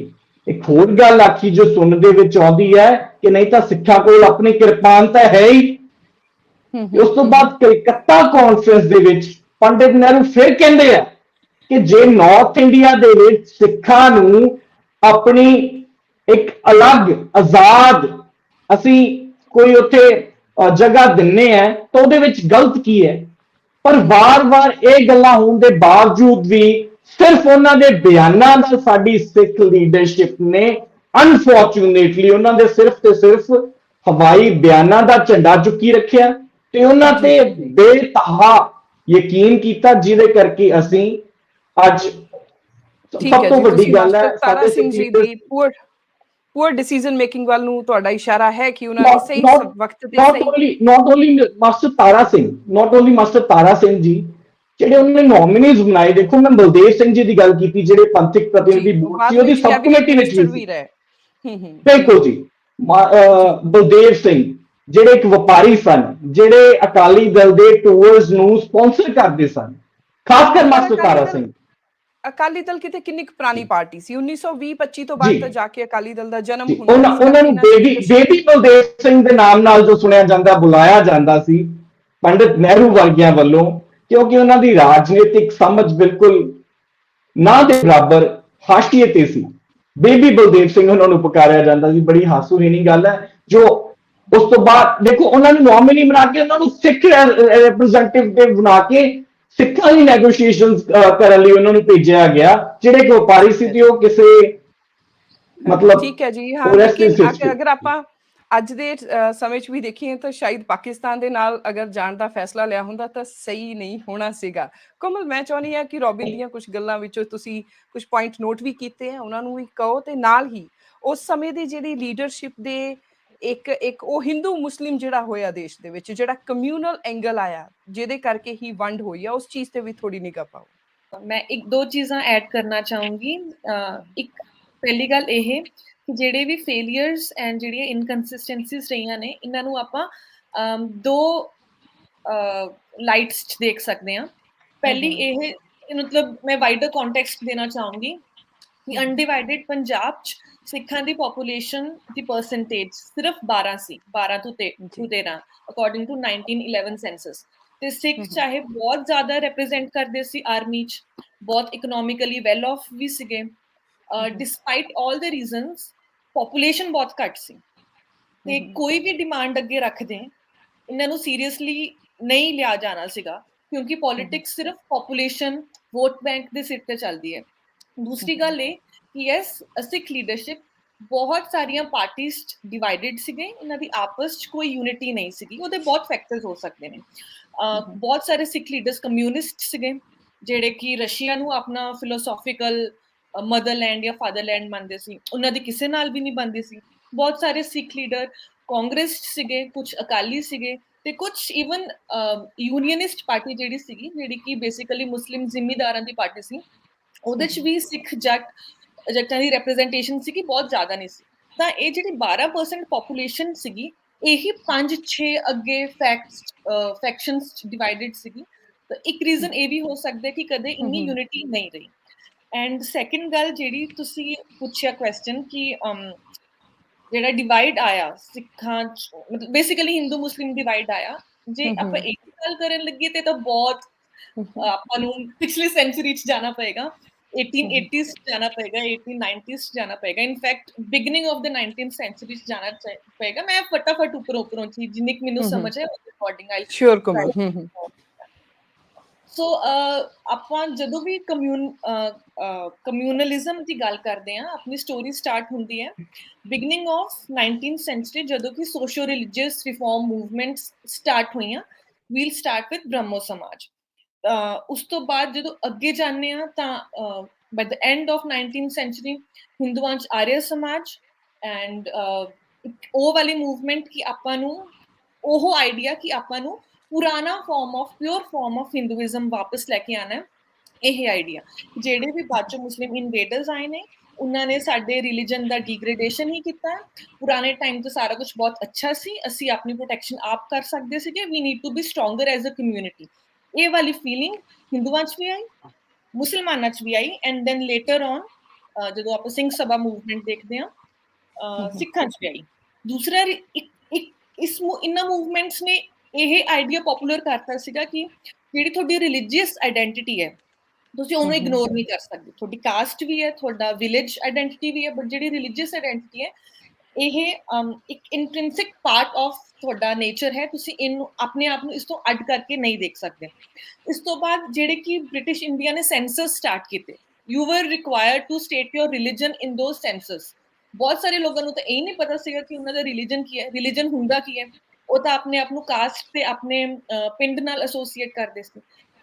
ਤੇ ਉਸ ਤੋਂ ਬਾਅਦ ਜਦੋਂ ਇਨਡਾਇਰੈਕਟ ਇਲੈਕਸ਼ਨ ਸਟਾਰਟ ਹੋਈਆਂ, ਉਸ ਤੋਂ ਬਾਅਦ there was no going back, because separate electorates ਆ ਗਏ ਸੀਗੇ। 1909 ਚ ਮੁਸਲਮਾਨਾਂ ਨੂੰ ਮਿਲੇ ਸੀਗੇ, 1990 ਚ ਸਿੱਖਾਂ ਨੂੰ ਤੇ ਬਾਕੀ ਮਾਈਨੋਰਿਟੀ ਸੈਕਸ਼ਨਸ ਨੂੰ ਵੀ ਮਿਲ ਗਏ ਸੀਗੇ। ਉਸ ਤੋਂ ਬਾਅਦ ਜੇ ਕਹਿ ਹੀ ਇਹ ਦਿੱਤਾ ਕਿ ਤੁਸੀਂ ਸਿੱਖ ਹੋ ਤੇ ਤੁਸੀਂ ਸਿਰਫ ਸਿੱਖ ਲਈ ਹੀ ਵੋਟ ਕਰਨਾ ਹੈ, ਤੁਸੀਂ ਮੁਸਲਮਾਨ ਹੋ ਤੁਸੀਂ ਸਿਰਫ ਮੁਸਲਮਾਨ ਲਈ ਹੀ ਵੋਟ ਕਰਨਾ ਹੈ, ਉਹ ਬੇਸਿਸ ਰਿਲੀਜਨ ਬਣ ਗਿਆ। then ਕਮਿਊਨਲਿਜ਼ਮ ਦਾ ਫੈਲਣਾ, ਰਾਇਟਸ ਹੋਣਾ, ਬਿਕੋਜ਼ ਇਲੈਕਸ਼ਨਸ ਇਨਵੋਲਵ ਹੋ ਗਏ ਸੀਗੇ, ਰਾਇਟਸ ਹੋਣੇ ਸੀਗੇ। ਉਸ ਤੋਂ ਬਾਅਦ ਅਲਟੀਮੇਟਲੀ 1947 ਚ ਪਾਰਟੀਸ਼ਨ ਹੋਣਾ। ਇਹ ਮਤਲਬ ਇਸ ਪਾਰਟੀਸ਼ਨ ਨੂੰ ਇਸ ਲੌਂਗ ਕੰਟੈਕਸਟ ਦੇਖਣਾ ਪਏਗਾ। ਸਰਟਨ ਜੀ ਗੱਲ ਹੈ, ਜਦੋਂ ਇੱਕ ਮੁਸਲਿਮਸ ਦੇ ਵਿੱਚ ਇੱਕ ਅਲੱਗ ਦੇਸ਼ ਲੈਣ ਦੀ ਲਾਲਚ ਪੈਦਾ ਹੋ ਗਿਆ, ਲਾਲਸਾ ਪੈਦਾ ਹੋ ਗਈ, ਕਿਉਂਕਿ ਪਾਕਿਸਤਾਨ ਦਾ ਆਈਡੀਆ ਵੀ ਕੈਂਬਰਿਜ ਯੂਨੀਵਰਸਿਟੀ ਤੋਂ ਆਇਆ ਦੱਸਿਆ ਜਾਂਦਾ। ਮੈਂ ਕਈ ਜਗ੍ਹਾ ਤੇ ਪੜ੍ਹ ਚੁੱਕੀ ਹਾਂ ਕਿ ਸਭ ਤੋਂ ਪਹਿਲਾਂ ਇਕਬਾਲ ਵੱਲੋਂ, ਉਸ ਤੋਂ ਬਾਅਦ ਫਿਰ ਇੱਕ ਹੋਰ ਸੀਗੇ, ਉਹਨਾਂ ਦਾ ਸ਼ਾਇਦ ਨਾਮ ਮੈਂ ਸਹੀ ਨਹੀਂ ਲੈ, ਸਰ ਫੈਜ਼ਲ ਸ਼ਾਇਦ ਐਵੇਂ ਦਾ ਨਾਮ ਸੀ ਉਹਨਾਂ ਦਾ। ਉਹਨਾਂ ਨੇ ਕੈਂਬਰਿਜ ਦੇ ਵਿੱਚ ਪ੍ਰੋਪਰ ਪਾਕਿਸਤਾਨ ਦਾ ਇੱਕ ਰਿਟਨ ਆਪਣਾ ਜਿਹੜਾ ਪੇਪਰ ਆ ਉੱਥੋਂ ਦੇ ਕੰਜ਼ਰਵੇਟਿਵ ਐਮਪੀਜ਼ ਨੂੰ ਵੀ ਦਿਖਾਇਆ, ਔਰ ਉਸ ਤੋਂ ਬਾਅਦ ਇਹ ਸਰਟਨ ਹੋ ਗਿਆ ਸੀ ਕਿ ਇਹ ਹੋਏਗਾ ਹੀ ਹੋਏਗਾ। ਨਾਲ ਹੀ ਇੰਡੀਅਨ ਨੈਸ਼ਨਲ ਕਾਂਗਰਸ ਦਾ ਜਿਹੜਾ ਹਿੰਦੂ ਪੋਪੂਲੇਸ਼ਨ ਵੱਲ, ਹਿੰਦੂ ਪ੍ਰਪੋਂਡਰੈਂਸ ਵੱਲ ਉਹਨਾਂ ਦਾ ਜਿਹੜਾ ਇੱਕ ਝੁਕਾਵ ਸੀਗਾ, ਉਹਨੂੰ ਆਪਾਂ ਅਣਦੇਖਾ ਨਹੀਂ ਕਰ ਸਕਦੇ ਹੈਗੇ। ਔਰ ਮਹਾਰਾਜਾ ਰਣਜੀਤ ਸਿੰਘ ਦਾ ਰਾਜ ਜਦੋਂ 1839 ਚ ਖਤਮ ਹੁੰਦਾ ਤਾਂ ਉਸ ਸਮੇਂ ਦਾ ਇੱਕ, ਇਹ ਬੇਸਿਕਲੀ ਮੇਰਾ ਅਗਲਾ ਹੀ ਸਵਾਲ ਹੈ ਇਹਦੇ ਚੋਂ ਹੀ, ਕਿ 1839 ਚ ਜਦੋਂ ਅਨੈਕਸੇਸ਼ਨ ਹੁੰਦੀ ਆ ਤਾਂ ਇੱਕ ਤਰ੍ਹਾਂ ਦੇ ਨਾਲ ਜਿਹੜੀ ਸਿੱਖ ਲੀਡਰਸ਼ਿਪ 1947 ਵੇਲੇ ਤੱਕ ਸੀ ਔਰ ਹੁਣ ਵੀ ਹੈ, ਉਹਨਾਂ ਦੇ ਵਿੱਚ ਇਹੀ ਸਵਾਲ ਹੈਗਾ ਆ ਕਿ ਸਿੱਖਾਂ ਦਾ ਰਾਜ ਸੀ ਪੰਜਾਬ ਦੇ ਵਿੱਚ, ਪੰਜਾਬ ਸਾਡਾ ਸੀ, ਇਹਦੇ ਉੱਤੇ ਆ ਕੇ ਕਬਜ਼ਾ ਕੀਤਾ ਗਿਆ ਸੀਗਾ ਬ੍ਰਿਟਿਸ਼ਰਸ ਵੱਲੋਂ, ਔਰ ਜਦੋਂ ਆਜ਼ਾਦੀ ਮਿਲਣੀ ਸੀ ਤਾਂ ਸਾਨੂੰ ਸਿੱਖਾਂ ਨੂੰ ਹੀ ਪੂਰੇ ਦਾ ਪੂਰਾ ਪੰਜਾਬ ਜਿਹੜਾ ਉਹ ਵਾਪਿਸ ਮਿਲਣਾ ਚਾਹੀਦਾ ਸੀ। ਐਦਾਂ ਦੀਆਂ ਵੀ ਕੋਈ ਨੋਸ਼ਨਸ ਚੱਲਦੀਆਂ। ਆਕਾਸ਼ਦੀਪ, ਇਸ ਚੀਜ਼ ਨੂੰ ਅੱਗੇ ਵਧਾਓ, ਜਾਂ ਤੁਸੀਂ ਕਿਵੇਂ ਦੇਖਦੇ ਹੋ ਜੋ ਗੱਲਾਂ ਰੋਬਿਨ ਨੇ ਕੀਤੀਆਂ ਔਰ ਕੋਮਲ ਨੇ ਕੀਤੀਆਂ? ਜੀ, ਇੱਕ ਜਿਹੜਾ ਮੈਂ ਪੁਆਇੰਟ ਰੱਖਣਾ ਚਾਹੂੰਗਾ ਕਿ ਜਿਹੜੇ ਉਸ ਟਾਈਮ ਦੀ ਪੋਲੀਟੀਕਲ ਲੀਡਰਸ਼ਿਪ, ਸਿੱਖ ਲੀਡਰਸ਼ਿਪ ਰਹੀ, ਮਾਸਟਰ ਤਾਰਾ ਸਿੰਘ ਇੱਕ ਨਾਰਮਲ ਫੈਮਿਲੀ ਤੋਂ ਬਿਲੋਂਗ ਕਰਦੇ ਸੀਗੇ, ਬੇਸਿਕਲੀ ਹਿੰਦੂ ਫੈਮਿਲੀ ਤੋਂ ਬਿਲੋਂਗ ਕਰਦੇ ਸੀ। ਤੇ ਜੇ ਆਪਾਂ ਬਾਕੀ ਲੀਡਰਸ ਦੀ ਗੱਲ ਕਰੀਏ, ਸਰਦਾਰ ਬਲਦੇਵ ਸਿੰਘ ਹੋ ਗਏ ਜਾਂ ਹੋਰ ਜਿਹੜੇ ਪ੍ਰੋਮੀਨੈਂਟ ਲੀਡਰ ਸੀਗੇ, ਇੱਕ ਕਾਮਨ ਰਿਪਰੈਜ਼ੈਂਟੇਸ਼ਨ ਲੋਕਾਂ ਦੀ ਮੈਨੂੰ ਉੱਥੇ ਲੱਗਦਾ ਕਿ ਨਹੀਂ ਸੀ, ਬਿਕੋਜ਼ ਉਹ ਆਪ ਇੰਨੇ ਕੋ ਪ੍ਰਿਵਿਲੇਜਡ ਫੈਮਿਲੀਜ਼ ਚੋਂ, ਇਹੋ ਜਿਹਾ ਮਤਲਬ ਬੈਕਗ੍ਰਾਉਂਡਸ ਚੋਂ ਬਿਲੋਂਗ ਕਰਦੇ ਸੀਗੇ। ਦੇ ਵਰ ਬਲੂ ਬਲੱਡਡ, ਦੇ ਵਰ ਅਰਿਸਟੋਕ੍ਰੈਟਸ, ਹਨਾ। ਤੇ ਉਹਨਾਂ ਚੀਜ਼ਾਂ ਕਰਕੇ ਵੀ ਇੱਕ ਕਿਤੇ ਨਾ ਕਿਤੇ ਇੱਕ ਚੀਜ਼ ਰਹੀ ਹੈ ਕਿ ਮਾਸ ਰਿਪਰੈਜ਼ੈਂਟੇਸ਼ਨ ਉਦੋਂ ਨਹੀਂ ਹੋ ਪਾਈ ਲੋਕਾਂ ਦੀ। ਮਾਸਟਰ ਤਾਰਾ ਸਿੰਘ ਜ਼ਰੂਰ ਸੀਗੇ ਕਿ ਉਹ ਤੁਸੀਂ ਗੱਲ ਆਕਾਸ਼ ਬਹੁਤ ਵਧੀਆ ਕਹਿ ਰਹੇ ਹੋ ਕਿ ਮਾਸਟਰ ਤਾਰਾ ਸਿੰਘ ਜਿਹੜੇ ਆਪਣੀ ਸਿੱਖ ਲੀਡਰਸ਼ਿਪ ਸੀਗੀ ਨਾ, ਉਹ ਪੂਰੇ ਸਿੱਖਾਂ ਨੂੰ ਇਸ ਪੂਰੀ ਮੁਹਿੰਮ ਦਾ ਹਿੱਸਾ ਨਹੀਂ ਬਣਾ ਪਾਈ। ਉਹ ਸਿਰਫ ਕੁਝ ਕੁ ਲੋਕ ਸੀਗੇ, ਚੰਦ ਲੀਡਰ ਸੀ ਜਿਹੜੇ ਸੋ ਕਾਲਡ, ਇੱਕ ਤਰ੍ਹਾਂ ਦੇ ਨਾਲ ਆਪਣੇ ਪੰਜਾਬੀ ਚ ਕਹਿ ਦਿੰਦੇ ਆ ਕਿ ਗੋਰਿਆਂ ਦੀ ਹੀ ਇੱਕ ਤਰ੍ਹਾਂ ਦੇ ਨਾਲ ਉਹਨਾਂ ਦੀ ਹੀ ਚਾਟੂਕਾਰਤਾ ਦੇ ਵਿੱਚ ਬਿਜ਼ੀ ਸੀਗੇ, ਜਾਂ ਉਹਨਾਂ ਤੋਂ ਲੈ ਕੇ ਉਹਨਾਂ ਨੂੰ ਬਹੁਤ ਪ੍ਰਿਵਿਲੇਜਸ, ਬਹੁਤ ਪੈਟਰੋਨੇਜ ਜਿਹੜੀ ਸੀਗੀ ਉਹ ਬ੍ਰਿਟਿਸ਼ਰਸ ਤੋਂ ਉਹਨਾਂ ਨੂੰ ਮਿਲਦੀ ਸੀ, ਉਹਨਾਂ ਦੇ ਅਧੀਨ ਰਹਿ ਕੇ ਉਹਨਾਂ ਪੜ੍ਹਾਈਆਂ ਕੀਤੀਆਂ ਸੀ। ਨਾਲ ਹੀ ਆਕਾਸ਼, ਪੰਜਾਬ ਦੇ ਰਾਜਿਆਂ ਦਾ ਵੀ ਪੁਆਇੰਟ ਹੈਗਾ ਕਿ ਉਹਨਾਂ ਦੇ ਅੰਡਰ ਰਹਿ ਕੇ ਵੀ ਇੱਕ ਉਸ ਜਿਹੜੇ ਪੰਜਾਬ ਦੇ ਪ੍ਰਿੰਸਲੀ ਸਟੇਟ ਸੀਗੀਆਂ ਉਹ ਵੀ ਬ੍ਰਿਟਿਸ਼ਰਸ ਦੇ ਅੰਡਰ ਪੈਟਰੋਨੇਜ ਦੇ ਵਿੱਚ ਰਹਿੰਦੇ ਸੀ। ਤੁਸੀਂ ਇਹ ਗੱਲ ਬਹੁਤ ਸਹੀ ਕੀਤੀ ਕਿ ਮਾਸਿਸ ਇਨਵੋਲਵਡ ਨਹੀਂ ਸੀਗੇ, ਕੁਝ ਕੁ ਲੋਕ ਸੀਗੇ। ਇਹਨੂੰ ਅੱਗੇ ਵਧਾਓ ਆਕਾਸ਼। ਹਾਂਜੀ, ਹੁਣ ਜਿਵੇਂ ਜੇ ਆਪਾਂ ਪੁਰਾਣਾ ਇਤਿਹਾਸ ਦੇਖ ਲਈਏ, ਆਪਾਂ ਚਲੋ ਇਹ ਗੱਲ ਵੈਸੇ ਆਪਣੀ ਕਮਿਊਨਿਟੀ ਤੇ ਹੀ ਆਉਂਦੀ ਹੈ ਕਿ ਸਿੱਖ ਕਮਿਊਨਿਟੀ ਬਹੁਤ ਇਨਵੋਲਵਡ ਸੀ ਫਰੀडम ਸਟਰਗਲ ਦੇ ਵਿੱਚ, ਬਹੁਤ ਕੁਰਬਾਨੀਆਂ ਦਿੱਤੀਆਂ, ਬਹੁਤ ਕੁਝ, ਬਹੁਤ ਲੋਕ ਆਏ ਅੱਗੇ। ਪਰ ਆਪਾਂ ਇੱਕ ਚੀਜ਼ ਇਹ ਵੀ ਭੁੱਲ ਜਾਂਦੇ ਹਾਂ ਕਿ ਜਿਹੜੀ ਮਿਊਟਨੀ ਹੁੰਦੀ ਹੈ, ਫਸਟ 1857 ਦੀ ਮਿਊਟਨੀ ਹੁੰਦੀ ਹੈ, ਉਦੋਂ ਸਾਥ ਦੇਣ ਵਾਲੇ ਵੀ, ਅੰਗਰੇਜ਼ਾਂ ਦੇ ਸਾਥ ਦੇਣ ਵਾਲੇ ਵੀ ਆਪਣੇ ਪੰਜਾਬ ਦੇ ਹੀ ਰਾਜੇ ਸੀਗੇ। ਉਹਨਾਂ ਤੋਂ ਬਾਅਦ ਵੀ ਜੋ ਕੁਝ ਹੁੰਦਾ, ਕੋਈ ਭਾਵੇਂ ਜਿਵੇਂ ਬਾਬਾ ਨੂਮਾਨ ਸਿੰਘ ਜੀ ਨੂੰ ਸ਼ਹੀਦ ਕੀਤਾ ਜਾਂਦਾ, ਜਿਹੜਾ ਆਪਾਂ ਮੌਲੀ ਇੱਥੇ ਗੁਰਦੁਆਰਾ ਸਾਹਿਬ ਦੇਖਦੇ ਹਾਂ, ਇੱਥੇ ਤੋਪਾਂ ਚਲਾਉਣ ਵਾਲੇ ਵੀ ਪਟਿਆਲੇ ਵਾਲੇ ਰਾਜੇ ਸੀਗੇ, ਉਹਨਾਂ ਨੂੰ ਸ਼ਹੀਦ ਕਰਨ ਵਾਲੇ, ਉਹਨਾਂ ਨੂੰ ਮਾਰਨ ਵਾਲੇ ਪਟਿਆਲੇ ਦੇ ਰਾਜੇ ਸੀਗੇ। ਤੇ ਉਹ ਇੱਕ ਜਿਹੜੀ ਇੱਕ ਹਿਸਟਰੀ ਚੱਲਦੀ ਆਉਂਦੀ ਹੈ। ਆਪਾਂ ਇੱਕ ਐਸਪੈਕਟ ਦਾ ਦੇਖਦੇ ਹਾਂ ਕਿ ਆਪਾਂ ਫਰੀडम ਸਟਰਗਲ ਚ ਇੰਨਾ ਪਾਰਟ ਲਿੱਤਾ, ਸਿੱਖਾਂ ਦੀ ਇੰਨੀ ਕੰਟਰੀਬਿਊਸ਼ਨ ਸੀਗੀ, ਜ਼ਰੂਰ ਸੀਗੀ, ਪਰ ਕਿਤੇ ਨਾ ਕਿਤੇ ਜਿਹੜੇ ਅਗੇਂਸਟ ਚੱਲੇ ਨੇ ਉਹ ਸ਼ਾਇਦ ਅਪੀਅਰੈਂਸ ਜ਼ਿਆਦਾ ਵੱਡੇ ਸਿੱਖ ਸੀ। ਹੁਣ ਜੇ ਆਪਾਂ ਭਗਤ ਸਿੰਘ ਦੀ ਗੱਲ ਕਰੀਏ, ਉਹ ਆਪਣੇ ਆਪ ਨੂੰ ਸਿੱਖ ਨਹੀਂ ਸੀ ਮੰਨਦੇ, ਆਪਣੇ ਆਪ ਨੂੰ ਇੱਕ ਕਮਿਊਨਿਸਟ ਮੰਨਦੇ ਸੀਗੇ। ਤੇ ਜਿਨ੍ਹਾਂ ਲੋਕਾਂ ਨੇ ਅਸਲ ਚ ਸਾਥ ਦਿੱਤਾ ਅੰਗਰੇਜ਼ਾਂ ਦਾ, ਆਪਣੇ, ਜਿਵੇਂ ਤੁਸੀਂ ਗੱਲ ਕੀਤੀ ਚਾਟੂਕਾਰਤਾ ਕਰਕੇ, ਕਿ ਉਹਨਾਂ ਨੇ ਆਪਣੇ ਫਾਇਦਿਆਂ ਲਈ, ਆਪਣੇ ਟਾਈਟਲਸ ਲਈ, ਸਰਦਾਰ ਬਹਾਦਰ ਤੇ ਇਹੋ ਜਿਹੇ ਟਾਈਟਲਸ ਲਈ ਜੋ ਕੁਝ ਵੀ ਉਹਨਾਂ ਨੇ ਸਾਥ ਦਿੱਤਾ, ਜਗੀਰਾਂ ਲਈ ਸਾਥ ਦਿੱਤਾ। ਇੱਕ ਐਗਜ਼ਾਮਪਲ ਆਹੀ ਲੈ ਲਓ, ਜਿਹੜੇ ਖੇਮ ਸਿੰਘ ਬੇਦੀ ਸੀਗੇ, ਡਾਇਰੈਕਟ ਡਿਸੈਂਡੈਂਟ ਸੀ ਗੁਰੂ ਨਾਨਕ ਦੇਵ ਜੀ ਦੇ। ਐਂਡ ਦੇ ਵਿੱਚ ਆਪਣੀ ਡੈਥ ਦੇ ਨੇੜੇ ਇੱਕ ਐਸਟੀਮੇਟ ਆ ਉਹਨਾਂ ਦਾ ਕਿ ਉਹਨਾਂ ਕੋਲ ਤਕਰੀਬਨ 26-27 ਹਜ਼ਾਰ ਏਕੜ ਦੀ ਜਗੀਰ ਸੀ। ਉਹਨਾਂ ਨੂੰ ਅੰਗਰੇਜ਼ਾਂ ਵੱਲੋਂ ਟਾਈਟਲ ਦਿੱਤੇ ਗਏ ਸੀਗੇ। ਉਹਨਾਂ ਨੇ ਜਦੋਂ ਮਿਊਟਨੀ ਹੁੰਦੀ ਹੈ, 1857 ਦੀ ਮਿਊਟਨੀ ਹੁੰਦੀ ਹੈ, ਸਭ ਤੋਂ ਪਹਿਲੀ ਇੰਡੀਆ 'ਚ ਮਿਊਟਨੀ ਹੁੰਦੀ ਹੈ ਅਗੇਂਸਟ ਦੀ ਬ੍ਰਿਟਿਸ਼ਰਸ, ਉਹਨਾਂ ਨੇ ਬ੍ਰਿਟਿਸ਼ਰ ਦਾ ਸਾਥ ਦਿੱਤਾ ਤੇ ਕਹਿਣ ਨੂੰ ਉਹ ਗੁਰੂ ਨਾਨਕ ਦੇਵ ਜੀ ਦੇ ਡਿਸੈਂਡੈਂਟ ਨੇ। ਤੇ ਇਹ ਚੀਜ਼ਾਂ ਵੀ ਆਪਾਂ ਭੁੱਲ ਜਾਂਦੇ ਆ ਕਿ ਕਿਤੇ ਨਾ ਕਿਤੇ ਲੋਕਾਂ ਦੀ ਰਿਪਰੈਜ਼ੈਂਟੇਸ਼ਨ ਨਹੀਂ ਰਹੀ, ਤੇ ਬਾਕੀ ਅਰਿਸਟੋਕਰੈਟਸ, ਰਾਜੇ, ਸਰਦਾਰ, ਨਵਾਬ, ਇਹ ਤਾਂ ਬਹੁਤ ਸੀਗੇ ਪੰਜਾਬ ਦੇ ਵਿੱਚ, ਤੇ ਇਹਨਾਂ ਨੇ ਅੰਗਰੇਜ਼ਾਂ ਦਾ ਸਾਥ ਦਿੱਤਾ। ਤੇ ਕਿਤੇ ਨਾ ਕਿਤੇ ਇੱਕ ਜਿਹੜੀ ਅਪੀਲ ਬਣ ਕੇ ਸਾਹਮਣੇ ਆਉਣੀ ਸੀਗੀ, ਮੁਸਲਿਮਸ ਜਿਵੇਂ ਉਹਨਾਂ ਨੇ ਇਕੱਠੇ ਹੋ ਕੇ ਇੱਕ ਉਹਨਾਂ ਨੇ ਆਪਣੀ ਅਪੀਲ ਰੱਖੀ ਸੀਗੀ ਕਿ ਸਾਨੂੰ ਪਾਕਿਸਤਾਨ ਚਾਹੀਦਾ। ਕਾਂਗਰਸ ਅੱਡ ਸੀਗੀ। 45 ਦੇ ਵਿੱਚ ਜਦੋਂ ਸ਼ਿਮਲਾ ਕਾਨਫਰੰਸ ਹੁੰਦੀ ਹੈ, ਉਦੋਂ ਲਾਰਡ ਵੇਵਲ, ਮਾਸਟਰ ਤਾਰਾ ਸਿੰਘ ਤੇ ਜਿਹੜੇ ਸਿੱਖ ਰਿਪਰੈਜ਼ੈਂਟੇਟਿਵ ਸੀਗੇ, ਉਹਨਾਂ ਨੂੰ ਸੈਪਰੇਟ ਰਿਪਰੈਜ਼ੈਂਟੇਸ਼ਨ ਉਸ ਦੇ ਵਿੱਚ ਦਿੰਦੇ ਆ। ਪਰ ਅਲਟੀਮੇਟਲੀ ਲੇਬਰ ਪਾਰਟੀ ਇੰਗਲੈਂਡ ਦੇ ਵਿੱਚ ਜਿੱਤ ਜਾਂਦੀ ਹੈ ਤੇ ਫਿਰ ਉਹ ਰਾਉਂਡ ਟੇਬਲ ਕਾਨਫਰੰਸ ਦਾ ਕੋਈ ਅੱਗੇ ਰਿਜ਼ਲਟ ਨਹੀਂ ਨਿਕਲਦਾਗਾ। ਤੇ ਇੱਕ ਜਿਹੜੀ ਕਲੈਰਿਟੀ ਨਹੀਂ ਸੀ, ਮਾਸਟਰ ਤਾਰਾ ਸਿੰਘ ਇੱਕ ਕਾਮਨਰ ਸੀਗੇ, ਬਾਕੀਆਂ ਦੇ ਸਾਰਿਆਂ ਦੇ ਆਪਣੇ ਵੈਸਟਡ ਇੰਟਰਸਟ ਸੀਗੇ ਕਿਸੇ ਨਾ ਕਿਸੇ ਹਿਸਾਬ ਨਾਲ। ਪੈਪਸੂ ਦੀ ਗੱਲ ਆ ਜਾਂਦੀ ਹੈ, ਜਿਹੜੇ ਰਾਜੇ ਸੀਗੇ ਪੰਜਾਬ ਵਾਲੇ, ਉਹਨਾਂ ਦੀ ਗੱਲ ਆ ਜਾਂਦੀ ਹੈ, ਸਾਰਿਆਂ ਦੇ ਵੈਸਟਡ ਇੰਟਰਸਟ। ਇਹਨਾਂ ਨੂੰ ਐਵੇਂ ਲੱਗਦਾ ਸੀ ਕਿ ਇਹ ਪ੍ਰਿੰਸਲੀ ਸਟੇਟਸ ਦੇ ਥਰੂ ਸਿਫਾਰਿਸ਼ ਲਵਾ ਲੈਣਗੇ ਬ੍ਰਿਟਿਸ਼ਰਸ ਦੇ ਕੋਲ ਔਰ ਉਹਨਾਂ ਤੋਂ ਸਾਰੀ ਗੱਲ ਮਨਵਾ ਲੈਣਗੇ। ਇਹਨਾਂ ਨੂੰ ਬੇਸਿਕਲੀ ਐਵੇਂ ਲੱਗਦਾ ਸੀ ਸਿੱਧਾ ਜਿਹਾ ਕਿ ਮਾਸਿਸ ਨੂੰ ਇਨਵੋਲਵ ਕਰਨ ਦੀ ਜ਼ਰੂਰਤ ਨਹੀਂ ਹੈ, ਰਾਜੇ ਨਾਲ ਗੱਲਾਂ ਕਰਨਗੇ, ਕਿਉਂਕਿ ਬ੍ਰਿਟਿਸ਼ਰਸ ਦਾ ਵੀ ਇੱਕ ਉਹੀ ਕਿੰਗਡਮ ਵਾਲਾ ਰੂਲ ਹਜੇ ਵੀ ਹੈਗਾ ਵੀ ਉਹਨਾਂ ਦੀ ਜਿਹੜੀ ਉਹ ਮੰਨੀ ਜਾਏਗੀ। ਰੋਬਿਨ, ਕਿਵੇਂ ਦੇਖਦੇ ਹੋ ਤੁਸੀਂ ਇਸ ਗੱਲ ਨੂੰ ਕਿ ਮਾਸਿਸ ਤਾਂ, ਸਾਡੇ ਸਿੱਖ ਮਾਸਿਸ ਤਾਂ ਇਨਵੋਲਵਡ ਹੀ ਨਹੀਂ ਸੀਗੇ ਇਹਦੇ ਵਿੱਚ? ਐਗਜ਼ੈਕਟਲੀ ਨਹੀਂ ਸੀਗੇ ਜੀ, ਮੈਂ ਇਸ ਗੱਲ ਨਾਲ ਇਤਫਾਕ ਰੱਖਦਾ। ਤੇ ਜਿਸ ਤਰ੍ਹਾਂ ਨਾਲ ਵਿਕ ਸਾਹਿਬ ਨੇ ਗੱਲ ਕੀਤੀ ਹੈ, ਪ੍ਰਿੰਸਲੀ ਸਟੇਟਸ ਦੀ ਅਸੀਂ ਗੱਲ ਕਰਦੇ ਹਾਂ, ਰਾਜਿਆਂ ਦੀ ਗੱਲ ਕਰਦੇ ਹਾਂ ਕਿ ਉਹਨਾਂ ਨੇ ਆਪਣੀ ਜਗੀਰਾਂ ਲਈ ਸ਼ੁਰੂ ਤੋਂ ਲੈ ਕੇ, ਅਸੀਂ 1857 ਤੋਂ ਲੈ ਕੇ ਉਸ ਰਿਵੋਲਟ ਤੋਂ ਲੈ ਕੇ ਜੇ ਗੱਲ ਕਰੀਏ ਤਾਂ ਬ੍ਰਿਟਿਸ਼ਰਸ ਇਹ ਮੰਨਦੇ ਸੀ ਕਿ ਸਿੱਖਾਂ ਨੇ ਸਾਡਾ ਸਾਥ ਦਿੱਤਾ, ਤੇ ਕਿਤੇ ਨਾ ਕਿਤੇ ਸਿੱਖਾਂ ਨੂੰ ਲੈ ਕੇ ਆਜ਼ਾਦੀ ਤੱਕ ਅੰਗਰੇਜ਼ ਹਕੂਮਤ ਦਾ ਸੌਫਟ ਕਾਰਨਰ ਵੀ ਰਿਹਾ ਜੇ ਇਤਿਹਾਸ ਦੇਖੀਏ ਤਾਂ। ਅਸੀਂ ਜੇ ਰਾਜਿਆਂ ਮਹਾਰਾਜਿਆਂ ਦੀ ਉਸ ਟਾਈਮ ਗੱਲ ਕਰੀਏ ਤਾਂ ਅਕਾਲੀ ਲੀਡਰਸ਼ਿਪ ਨੇ ਇੱਕ ਟਾਈਮ ਤੇ, ਯਾਨੀ ਕਰਤਾਰ ਸਿੰਘ ਨੇ ਤੇ ਮਾਸਟਰ ਤਾਰਾ ਸਿੰਘ ਨੇ, ਉਹਨਾਂ ਦੇ ਮਤਲਬ ਕਮਾਂਡ ਹੇਠ ਲਾ ਲਓ ਜਾਂ ਕੁਝ ਵਾਇਲੈਂਸ ਵੀ ਜ਼ਰੂਰ ਇੱਕ ਵਾਰ ਪੰਜਾਬ ਦੇ ਵਿੱਚ, ਜਿਹਦੇ ਵਿੱਚ ਪਟਿਆਲਾ ਜਿਹੜੀ ਸਟੇਟ ਹੈ ਉਹਦੇ ਵੱਲੋਂ ਵੀ ਸਾਥ ਦਿੱਤਾ ਗਿਆ, ਫਰੀਦਕੋਟ ਸਟੇਟ ਵੱਲੋਂ ਵੀ ਸਾਥ ਦਿੱਤਾ ਗਿਆ, ਕਪੂਰਥਲਾ ਜੀਂਦ ਰਿਆਸਤ ਵੱਲੋਂ ਵੀ। ਜੇ ਅਸੀਂ ਗੱਲ ਕਰੀਏ ਤਾਂ ਇੱਕ ਟਾਈਮ ਤੇ ਗਿਆਨੀ ਕਰਤਾਰ ਸਿੰਘ ਤੇ ਮਾਸਟਰ ਤਾਰਾ ਸਿੰਘ ਨੇ ਮਹਾਰਾਜਾ ਫਰੀਦਕੋਟ ਹਰਿੰਦਰ ਸਿੰਘ ਬਰਾੜ ਨੂੰ ਵੀ ਇੱਕ ਲੈਟਰ ਲਿਖੀ ਕਿ ਅਸੀਂ ਆਪਣੇ ਮਨੋਰਥ ਪੂਰੇ ਕਰ ਲਈ, ਤੁਸੀਂ ਫਿਰੋਜ਼ਪੁਰ, ਲੁਧਿਆਣਾ ਤੇ ਲਾਹੌਰ ਦੇ ਕੁਝ ਜ਼ਿਲ੍ਹਿਆਂ ਤੇ ਕਾਬਜ਼ ਹੋ ਜਾਓ। ਤੇ ਮਹਾਰਾਜਾ ਹਰਿੰਦਰ ਸਿੰਘ ਉਹ ਲੈਟਰ ਨੂੰ ਅੱਗੇ ਵਾਇਸਰਾਏ ਮਾਊਂਟਬੈਟਨ ਨੂੰ ਫਾਰਵਰਡ ਕਰ ਦਿੰਦੇ। ਦੇਖੋ ਇਹ ਗੱਲ ਜੋ ਵਿਕ ਸਾਹਿਬ ਨੇ ਗੱਲ ਕੀਤੀ ਕਿ ਕਿਤੇ ਨਾ ਕਿਤੇ ਸਾਡੇ ਸਿੱਖ ਰਾਜੇ ਮਹਾਰਾਜੇ ਵੀ ਮਤਲਬ ਜਿਨ੍ਹਾਂ ਨੂੰ ਅਸੀਂ ਮੰਨਦੇ ਰਹੇ ਹਾਂ, ਜਿਨ੍ਹਾਂ ਦਾ ਅਸੀਂ ਸਾਥ ਆਲੋਚਦੇ ਰਹੇ ਹਾਂ, ਪਰ ਉਹਨਾਂ ਨੇ ਕਿਤੇ ਨਾ ਕਿਤੇ ਦੇਖੋ ਮਤਲਬ ਸਿੱਖ ਅੰਗਰੇਜ਼ ਹਕੂਮਤ ਦਾ ਸਾਥ ਦਿੱਤਾ। ਤੇ ਮਾਸਟਰ ਤਾਰਾ ਸਿੰਘ ਤੇ ਗਿਆਨੀ ਕਰਤਾਰ ਸਿੰਘ ਸ਼ਾਇਦ ਇਹੀ ਸਮਝ ਰਹੇ ਕਿ ਅਸੀਂ ਲੈਟਰ ਉਹਨਾਂ ਨੂੰ ਦਿੱਤੀ ਹੈ ਤੇ ਸ਼ਾਇਦ ਉਹ ਆਪਣੀ ਕੌਮ ਲਈ, ਆਪਣੇ ਪੰਥ ਲਈ ਸ਼ਾਇਦ ਉਹ ਸਾਡਾ ਸਾਥ ਦੇਣਗੇ, ਪਰ ਉਹਨਾਂ ਨੇ ਨਾਲ ਹੀ ਉਹ ਜਿਹੜੀ ਲੈਟਰ ਸੀ ਉਹ ਵਾਇਸਰਾਏ ਨੂੰ ਫਾਰਵਰਡ ਕਰਕੇ। ਜੇ ਅਸੀਂ ਪਟਿਆਲਾ ਸਟੇਟ ਦੀ ਗੱਲ ਕਰੀਏ ਤਾਂ ਉਹਦਾ ਸ਼ੁਰੂ ਤੋਂ ਹੀ ਮੇਰਾ ਖਿਆਲ ਹੈ ਕਿ ਸਿੱਖਾਂ ਦੇ ਮਨੋਰਥ ਦੇ ਨਾਲ ਕਿਤੇ ਉਹਨਾਂ ਨੇ ਇਤਫਾਕ ਖਾਸ ਨਹੀਂ ਰੱਖਿਆ। ਉਹਨਾਂ ਨੂੰ ਤਾਂ ਹਮੇਸ਼ਾ ਉਹਨਾਂ ਨੇ ਇੰਡੀਅਨ ਯੂਨੀਅਨ ਦੇ ਨਾਲ ਆਪਣਾ ਜਿਹੜਾ ਸ਼ਾਮਿਲ ਹੋਣ ਦਾ ਫੈਸਲਾ ਉਹ ਬਹੁਤ ਪਹਿਲਾਂ ਕਰ ਚੁੱਕੇ ਸੀ। ਉਹਨਾਂ ਨੇ ਕਦੇ ਸਿੱਖ ਸਟੇਟ ਦਾ ਕਦੇ ਇੰਟਰਸਟ ਨਹੀਂ ਲਿਆ। ਅੱਛਾ, ਤੁਸੀਂ ਮਨਵੀਰ ਜੀ ਉਸ ਤੋਂ ਪਹਿਲਾਂ ਪਿਛਲੇ ਸੈਗਮੈਂਟ ਦੇ ਵਿੱਚ ਗੱਲ ਕੀਤੀ ਮਹਾਰਾਜਾ ਰਣਜੀਤ ਸਿੰਘ ਦੇ ਰਾਜ ਨੂੰ ਲੈ ਕੇ। ਸਾਡੇ ਸਿੱਖਾਂ ਦੇ ਵਿੱਚ ਬੜਾ ਹਮੇਸ਼ਾ ਰਹਿੰਦਾ ਕਿ ਮਹਾਰਾਜਾ ਰਣਜੀਤ ਸਿੰਘ ਤੋਂ ਬਾਅਦ ਫਿਰ ਅੰਗਰੇਜ਼ ਇੱਥੇ ਆ ਗਏ ਤੇ ਸ਼ਾਇਦ ਪੂਰਨ ਪੰਜਾਬ ਤੇ ਹੱਕ ਹੈ ਜਿਹੜਾ ਸਿੱਖਾਂ ਦਾ ਹੀ ਬਣਦਾ ਸੀ।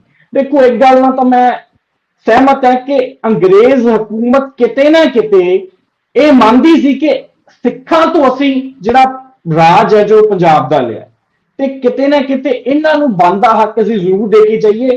ਦੇਖੋ, ਜਿਹੜੀ ਵਾਇਸਰॉय ਦੀ ਪਹਿਲੀ ਸਟਾਫ ਮੀਟਿੰਗ ਹੋਈ ਵਾਇਸਰॉय ਮਾਊਂਟਬੈਟਨ ਦੀ 25 ਮਾਰਚ 1947 ਨੂੰ, ਉੱਥੇ temporary partition, temporary division of Punjab ਬਾਰੇ ਵਿਚਾਰ ਕੀਤੀ ਗਈ, ਜਿਹਦੇ ਚ ਇੱਕ ਟੈਂਪਰੇਰੀ ਡਿਵੀਜ਼ਨ ਦੇ ਵਿੱਚ 3 ਵੱਖਰੀਆਂ ਵੱਖਰੀਆਂ ਡਿਵੀਜ਼ਨਸ ਦੀ ਗੱਲ ਹੋਈ, ਇੱਕ ਮੁਸਲਿਮ, ਇੱਕ ਹਿੰਦੂ, ਇੱਕ ਸਿੱਖ, ਇੱਕ ਜੁਆਇੰਟ ਗਵਰਨਰ ਦੇ ਥੱਲੇ। ਪਰ ਫਿਰ ਉਹ ਸਿਰੇ ਨਹੀਂ ਚੜੀ।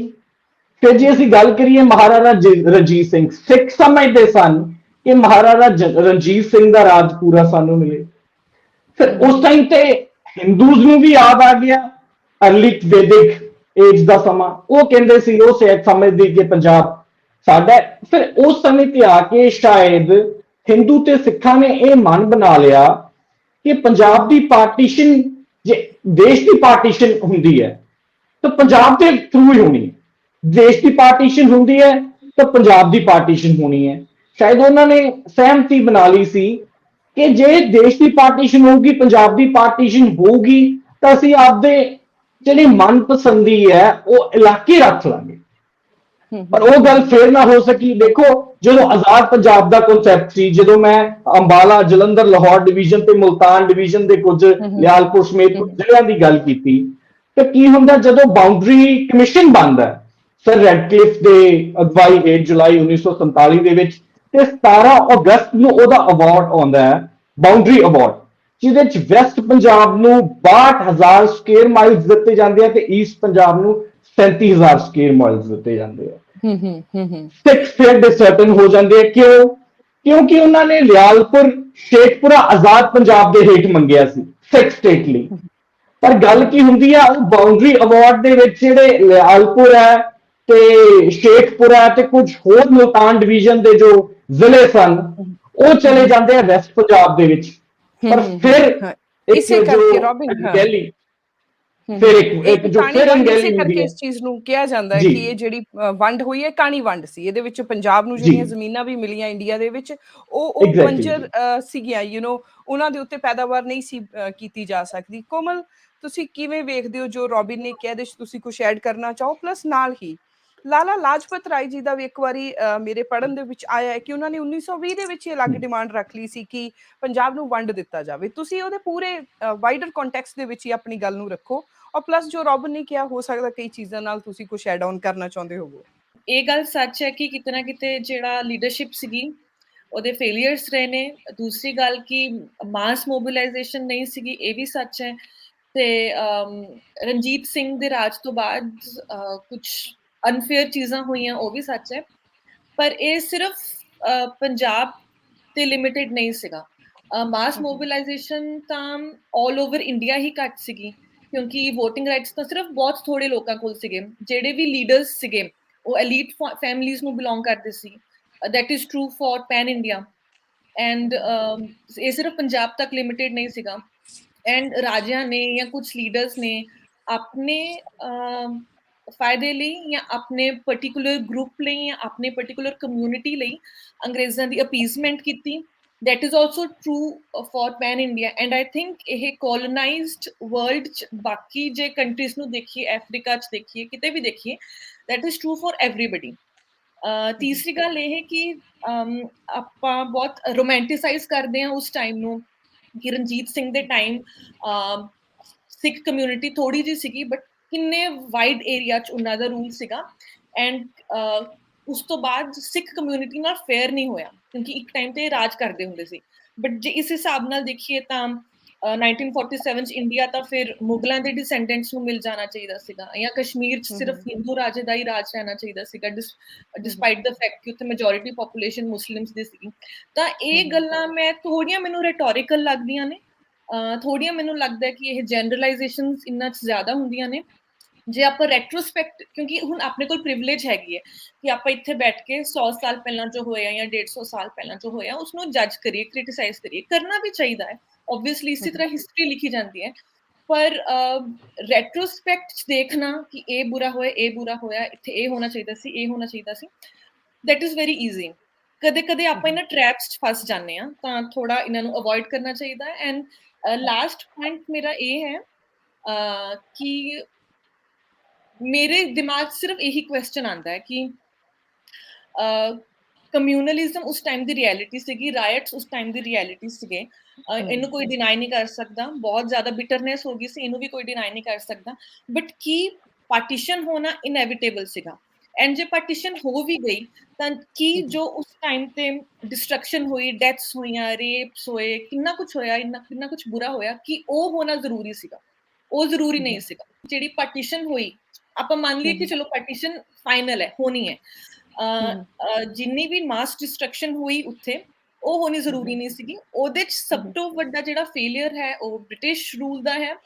ਆਪਾਂ ਬ੍ਰਿਟਿਸ਼ ਰੂਲ ਨੂੰ ਬਹੁਤ ਚੀਜ਼ਾਂ ਲਈ ਬਲੇਮ ਕਰਦੇ ਹਾਂ, ਤੇ ਇੱਕ ਚੀਜ਼ ਹੋਰ ਲਈ ਮੈਂ ਬਲੇਮ ਕਰ ਰਹੀ ਹਾਂ, ਉਹ ਇਹ ਹੈ ਕਿ ਜਿਹੜਾ ਪਾਰਟੀਸ਼ਨ ਸੀਗਾ, that was very badly managed।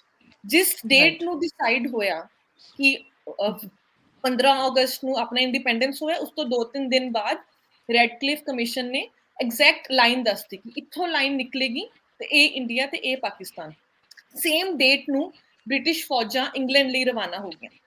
ਇੰਨੀ ਜਲਦੀ ਕੀ ਸੀ ਕਿ ਉਹ 1 ਸਾਲ ਹੋਰ ਨਹੀਂ ਰਹਿ ਸਕਦੀਆਂ ਸੀ? ਤੇ ਜਿਹੜੇ ਲੋਕਲ ਫੋਰਸਿਸ ਸੀਗੇ, ਚਾਹੇ ਇੰਡੀਆ ਦੇ ਹੋਣ ਚਾਹੇ ਪਾਕਿਸਤਾਨ ਦੇ ਹੋਣ, ਲੋਕਲ ਆਰਮੀ ਸੀਗੀ, ਲੋਕਲ ਪ੍ਰੋਟੈਕਸ਼ਨ ਫੋਰਸਿਸ ਸੀਗੇ, ਉਹਨਾਂ ਕੋਲ ਤਾਂ ਇੰਨੇ ਰਿਸੋਰਸਿਸ ਹੀ ਨਹੀਂ ਸੀਗੇ, ਉਹਨਾਂ ਕੋਲ ਤਾਂ ਇੰਨਾ ਐਕਸਪੀਰੀਅੰਸ ਹੀ ਨਹੀਂ ਸੀਗਾ ਕਿ ਇਹਨੇ ਮਾਸ ਲੈਵਲ ਦੇ ਰਾਇਟਸ ਉਹ ਕੰਟਰੋਲ ਕਰ ਸਕਦੇ। ਤਾਂ ਹਾਂ, ਜੇ ਪਾਰਟੀਸ਼ਨ ਨੂੰ ਆਪਾਂ ਮੰਨ ਵੀ ਲਈਏ ਕਿ ਹੋਣੀ ਸੀਗੀ, ਬਟ ਜਿਹੜੀ ਮਾਸ ਡਿਸਟਰਕਸ਼ਨ ਨਾਲ ਹੋਈ, ਉਹਦਾ ਹੋਣਾ ਜ਼ਰੂਰੀ ਨਹੀਂ ਸੀ। ਤਾਂ ਇਹਦਾ ਰੋਕੀ ਜਾ ਸਕਦੀ ਸੀ। ਬਿਲਕੁਲ ਰੋਕੀ ਜਾ ਸਕਦੀ। ਆਕਾਸ਼, ਸਭ ਤੋਂ ਵੱਡੀ ਹਿਜਰਤ ਹੋਈ ਦੁਨੀਆ ਦੀ, ਸਭ ਤੋਂ ਵੱਡੀ ਮਾਸ ਮਾਈਗ੍ਰੇਸ਼ਨ ਹੋਈ, ਐਂਡ ਸਭ ਤੋਂ ਬਲੱਡੀ ਪਾਰਟੀਸ਼ਨ ਸੀ ਇਹ, ਜਿਹੜਾ ਪੰਜਾਬ ਵੰਡਿਆ ਗਿਆ। ਬੇਸਿਕਲੀ ਭਾਰਤ ਦੀ ਵੰਡ ਜਿਹੜੀ ਹੋਈ ਆ, ਬੇਸਿਕਲੀ ਬੰਗਾਲ ਔਰ ਪੰਜਾਬ ਦੀ ਵੰਡ ਹੋਈ ਆ। ਆਕਾਸ਼, ਉਸ ਸਮੇਂ ਕਮਿਊਨਲ ਮਾਹੌਲ ਜਿਹੜਾ ਸੀ, ਉਹ ਆਪਣੀ ਲੀਡਰਸ਼ਿਪ ਵੱਲੋਂ ਵੀ, ਆਪਣੀ ਲੀਡਰਸ਼ਿਪ ਦਾ ਧਿਆਨ ਜਿਹੜਾ ਸੀ ਅਲੋਂਗ ਵਿਦ ਦ ਰਾਜੇ ਆਫ ਪ੍ਰਿੰਸਲੀ ਸਟੇਟਸ, ਕਿ ਕਮਿਊਨਲ ਕਰ ਦੋ ਸਾਰਾ ਮਾਹੌਲ, ਸਿੱਖ ਵਰਸਸ ਹਿੰਦੂ, ਸਿੱਖ ਇੱਕ ਪਾਸੇ ਐਂਡ ਮੁਸਲਿਮ ਇੱਕ ਪਾਸੇ ਕਰ ਦੋ, ਔਰ ਜਦੋਂ ਵੰਡ ਹੋ ਜਾਂਦੀ ਉਸ ਟਾਈਮ ਫਿਰ ਹਿੰਦੂ ਔਰ ਸਿੱਖ ਇੱਕ ਦੂਜੇ ਦੇ ਦੁਆਲੇ ਹੋ ਜਾਂਦੇ। ਸੋ ਇਹ ਟਰੁੱਥ ਹੈ ਕਿ ਮਾਸਟਰ ਤਾਰਾ ਸਿੰਘ ਐਂਡ ਹੋਰ ਵੀ ਆਪਣੇ ਜਿਹੜੇ ਚੁਣੇ ਹੋਏ ਅਕਾਲੀ ਲੀਡਰ ਸੀਗੇ 1946 ਤੱਕ, ਉਹਨਾਂ ਵੱਲੋਂ ਵਧਾਵਾ ਦਿੱਤਾ ਗਿਆ। ਤਾਂ ਮਾਸਟਰ ਤਾਰਾ ਸਿੰਘ ਜੀ ਦੀ ਇਵੈਂਟ ਹੈ ਵੀ ਉਹ ਤਲਵਾਰ ਕੱਢ ਕੇ ਅਸੈਂਬਲੀ ਦੇ ਬਾਹਰ ਇਸ ਚੀਜ਼ ਨੂੰ ਨਾਰਾ ਦਿੰਦੇ ਨੇ ਪਾਕਿਸਤਾਨ ਦੇ ਵਿਰੁੱਧ। ਔਰ ਉਸ ਤੋਂ ਬਾਅਦ, ਉਸ ਤੋਂ ਪਹਿਲਾਂ ਵੀ ਖੈਰ ਬਹੁਤ ਦੰਗੇ ਏਦਾਂ ਦੇ ਹੋ ਚੁੱਕੇ ਸੀ, ਪਰ ਉਸ ਤੋਂ ਬਾਅਦ ਤਾਂ ਅਪ੍ਰੈਲ ਔਰ ਮਈ 1947 ਏਦਾਂ ਦਾ ਮਹੀਨਾ ਸੀ, ਦੋਜ਼ ਵਰ ਬਲੱਡੀ ਮੰਥਸ। ਸੋ ਇਹਨੂੰ ਤੁਸੀਂ ਅੱਗੇ ਵਧਾਓ ਕਿ ਲੀਡਰਸ਼ਿਪ ਦਾ ਧਿਆਨ ਸਿਰਫ ਕਮਿਊਨਲਿਜ਼ਮ ਨੂੰ ਵਧਾਉਣ ਦੇ ਵਿੱਚ ਹੀ ਸੀਗਾ, ਨਾ ਕਿ ਆਪਣੇ ਲੋਕਾਂ ਨੂੰ ਸੇਫ ਕਰਨਾ, ਜੋੜ ਕੇ ਰੱਖਣਾ, ਔਰ ਉਹ ਸਿੱਖੀ ਫਲਸਫਾ ਜਿਹੜਾ ਜਿਹਦੇ ਤੇ ਸਿੱਖ ਲੀਡਰਸ਼ਿਪ ਜਿਹੜੀ ਆ ਅਕਾਲੀ ਦਲ ਚੱਲਦੀ ਆ। ਇੱਕ ਤਾਂ ਜੀ ਜਿਹੜੀ ਗੱਲ ਹੁਣੇ ਹੋਈ ਕਿ ਉਦੋਂ ਬ੍ਰਿਟਿਸ਼ਰਸ ਚਲੇ ਗਏ, ਉਹਨਾਂ ਨੇ ਪਾਰਟੀਸ਼ਨ ਇੱਕ ਬਹੁਤ ਹਰਿਡਲੀ ਉਹਨਾਂ ਨੇ ਪਾਰਟੀਸ਼ਨ ਕੀਤੀ, ਉਹ ਇੱਥੋਂ ਰਵਾਨਾ ਹੋ ਜਾਂਦੇ ਆ। ਪਹਿਲੀ ਗੱਲ ਤਾਂ ਜਿਹੜਾ ਮੈਂ ਇੱਕ ਰਿਸਰਚ ਪ੍ਰੋਜੈਕਟ ਵੀ ਪਾਰਟੀਸ਼ਨ ਤੇ ਕਰ ਰਿਹਾ, ਉਹਦੇ 'ਚ ਵੀ ਮੇਨ ਕਰਕਸ ਆਹੀ ਹੈ ਕਿ ਐਡਮਿਨਿਸਟ੍ਰੇਸ਼ਨ ਦਾ ਫੇਲੀਅਰ ਉਸ ਟਾਈਮ ਤੇ ਕਿਵੇਂ ਰਿਹਾ।